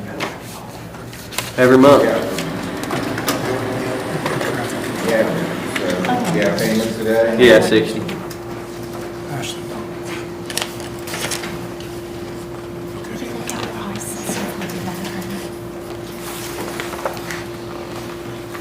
See the clerk. I'll set 10/3, October 3rd. Thanks, Sheriff. Yes. the only two cases we have left at this time is one person who's down in jail. Tell us whether or not they're ready, and then we have the person back at home. Which one do you look at? Betty, okay. State of Ohio versus Aaron Fraley, recall, case number TRC 25799. Sometime. And then we have to sneak break on this. And we need to know. We don't have any information on that person. No. He's an old. Oh, it's just an arraignment. It's just an arraignment. Yeah. This one's just an arraignment. All right, it's just an arraignment, new assault, and the other one, the victim, wants it dismissed. I think she's here. And this is He did get signed up for, he got signed up for services with us, with Rainey, This, When? can get rid of. She's really tricky. yesterday. Okay, Yeah, a little late. yeah, I got the email like last. Most of the summer, you paid $50 on a second offense OVI. Not done one day of community service, didn't go there to get treated. You gotta go to jail. I understand that, I've had heart problems and I've been dealing with that too. Okay.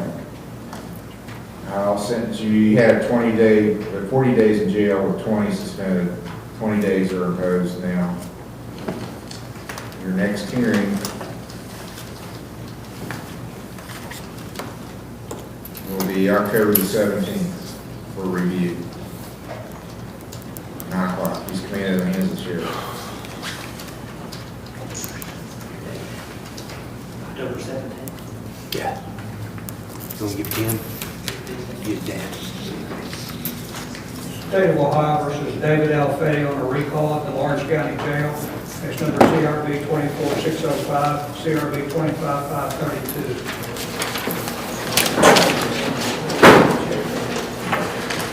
This is Mr. Morford's case. We were going to let him talk with Mr. Fetty, decide how to go forward. He's not, they're supposed to be on camera now.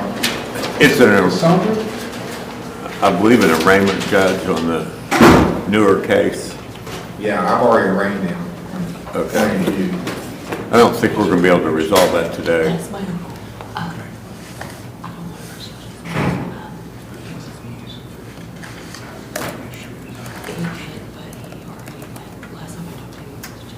Is James Kiefover here? This is Cassandra McKee, who is the alleged victim on that criminal mischief case from a while back in 2024. Yeah, that was in 2024. So she's here today, and she doesn't want to proceed. She's in the middle of telling me about the circumstances and how she feels that he's doing now. So. Are you a relative? Yes, it's her. He's her uncle. Okay.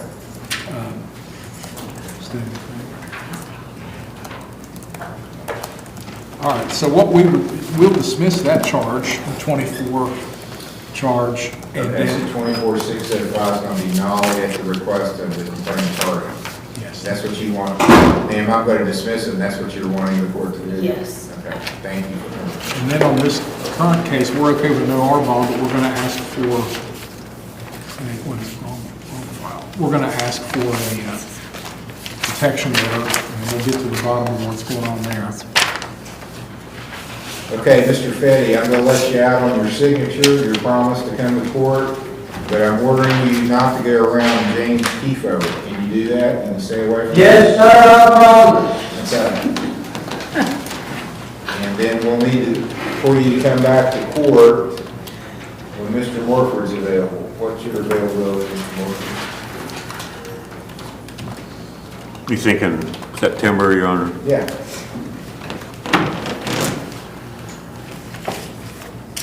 Except for the middle part of it, I'm pretty good, Your Honor.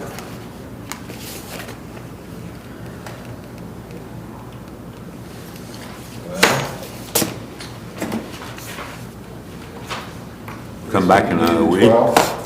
September 12th? Yes, I'm free then. All right, Mr. Fetty, I've set your next hearing for September the 12th. You got some of his relatives, maybe you can help him remember. I'm not sure he'll remember. He lives with me. Okay, make sure he comes to court. Well, if I'm not working. Well, at least you can tell him, because otherwise. That's all I can do. You'll get a warrant if he doesn't show up. Your Honor, can you have the guy that he was into it restrained from the property not to come back to that house? Because it happened on my property, the boy was at my house. And he won't stay away, he keeps walking by. Are you talking about this Kiefover? Yeah, he keeps, Thank you.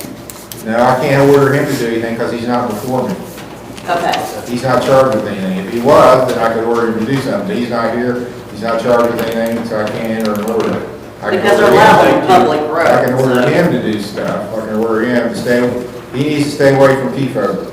He will. Okay. And be back. Trust me on that, and he will. Be back here on September the 12th. I'm gonna take a position with this, I'll keep him out of trouble. That's 2 weeks from today. Okay, so you're gonna get out of jail. I don't know if they'll come pick you up or not, but they could if they wanted to. Just tell him to stay there, I'll come get him. Just stay there around the jail, somebody's gonna come get you. Gary's coming to get you. Tell him bring me a set of that. You don't need it. Love you, Uncle Daddy. Thank you, Your Honor. You're welcome.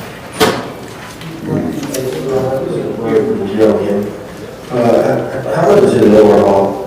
1,000 over. And which charge did you say was on? It was the 24 case number, which was criminal mischief, I think. 24/6. Yeah, it was criminal mischief, is acknowledged, and he has assault, I think is the 25 case number. That's still pending. September 12th is his next hearing. Awesome, sir, thank you. Huh? You wrote 2,000 on the file, that's why you want to change it. It's a 2000 OR. Yes, sir, thank you. Thank you.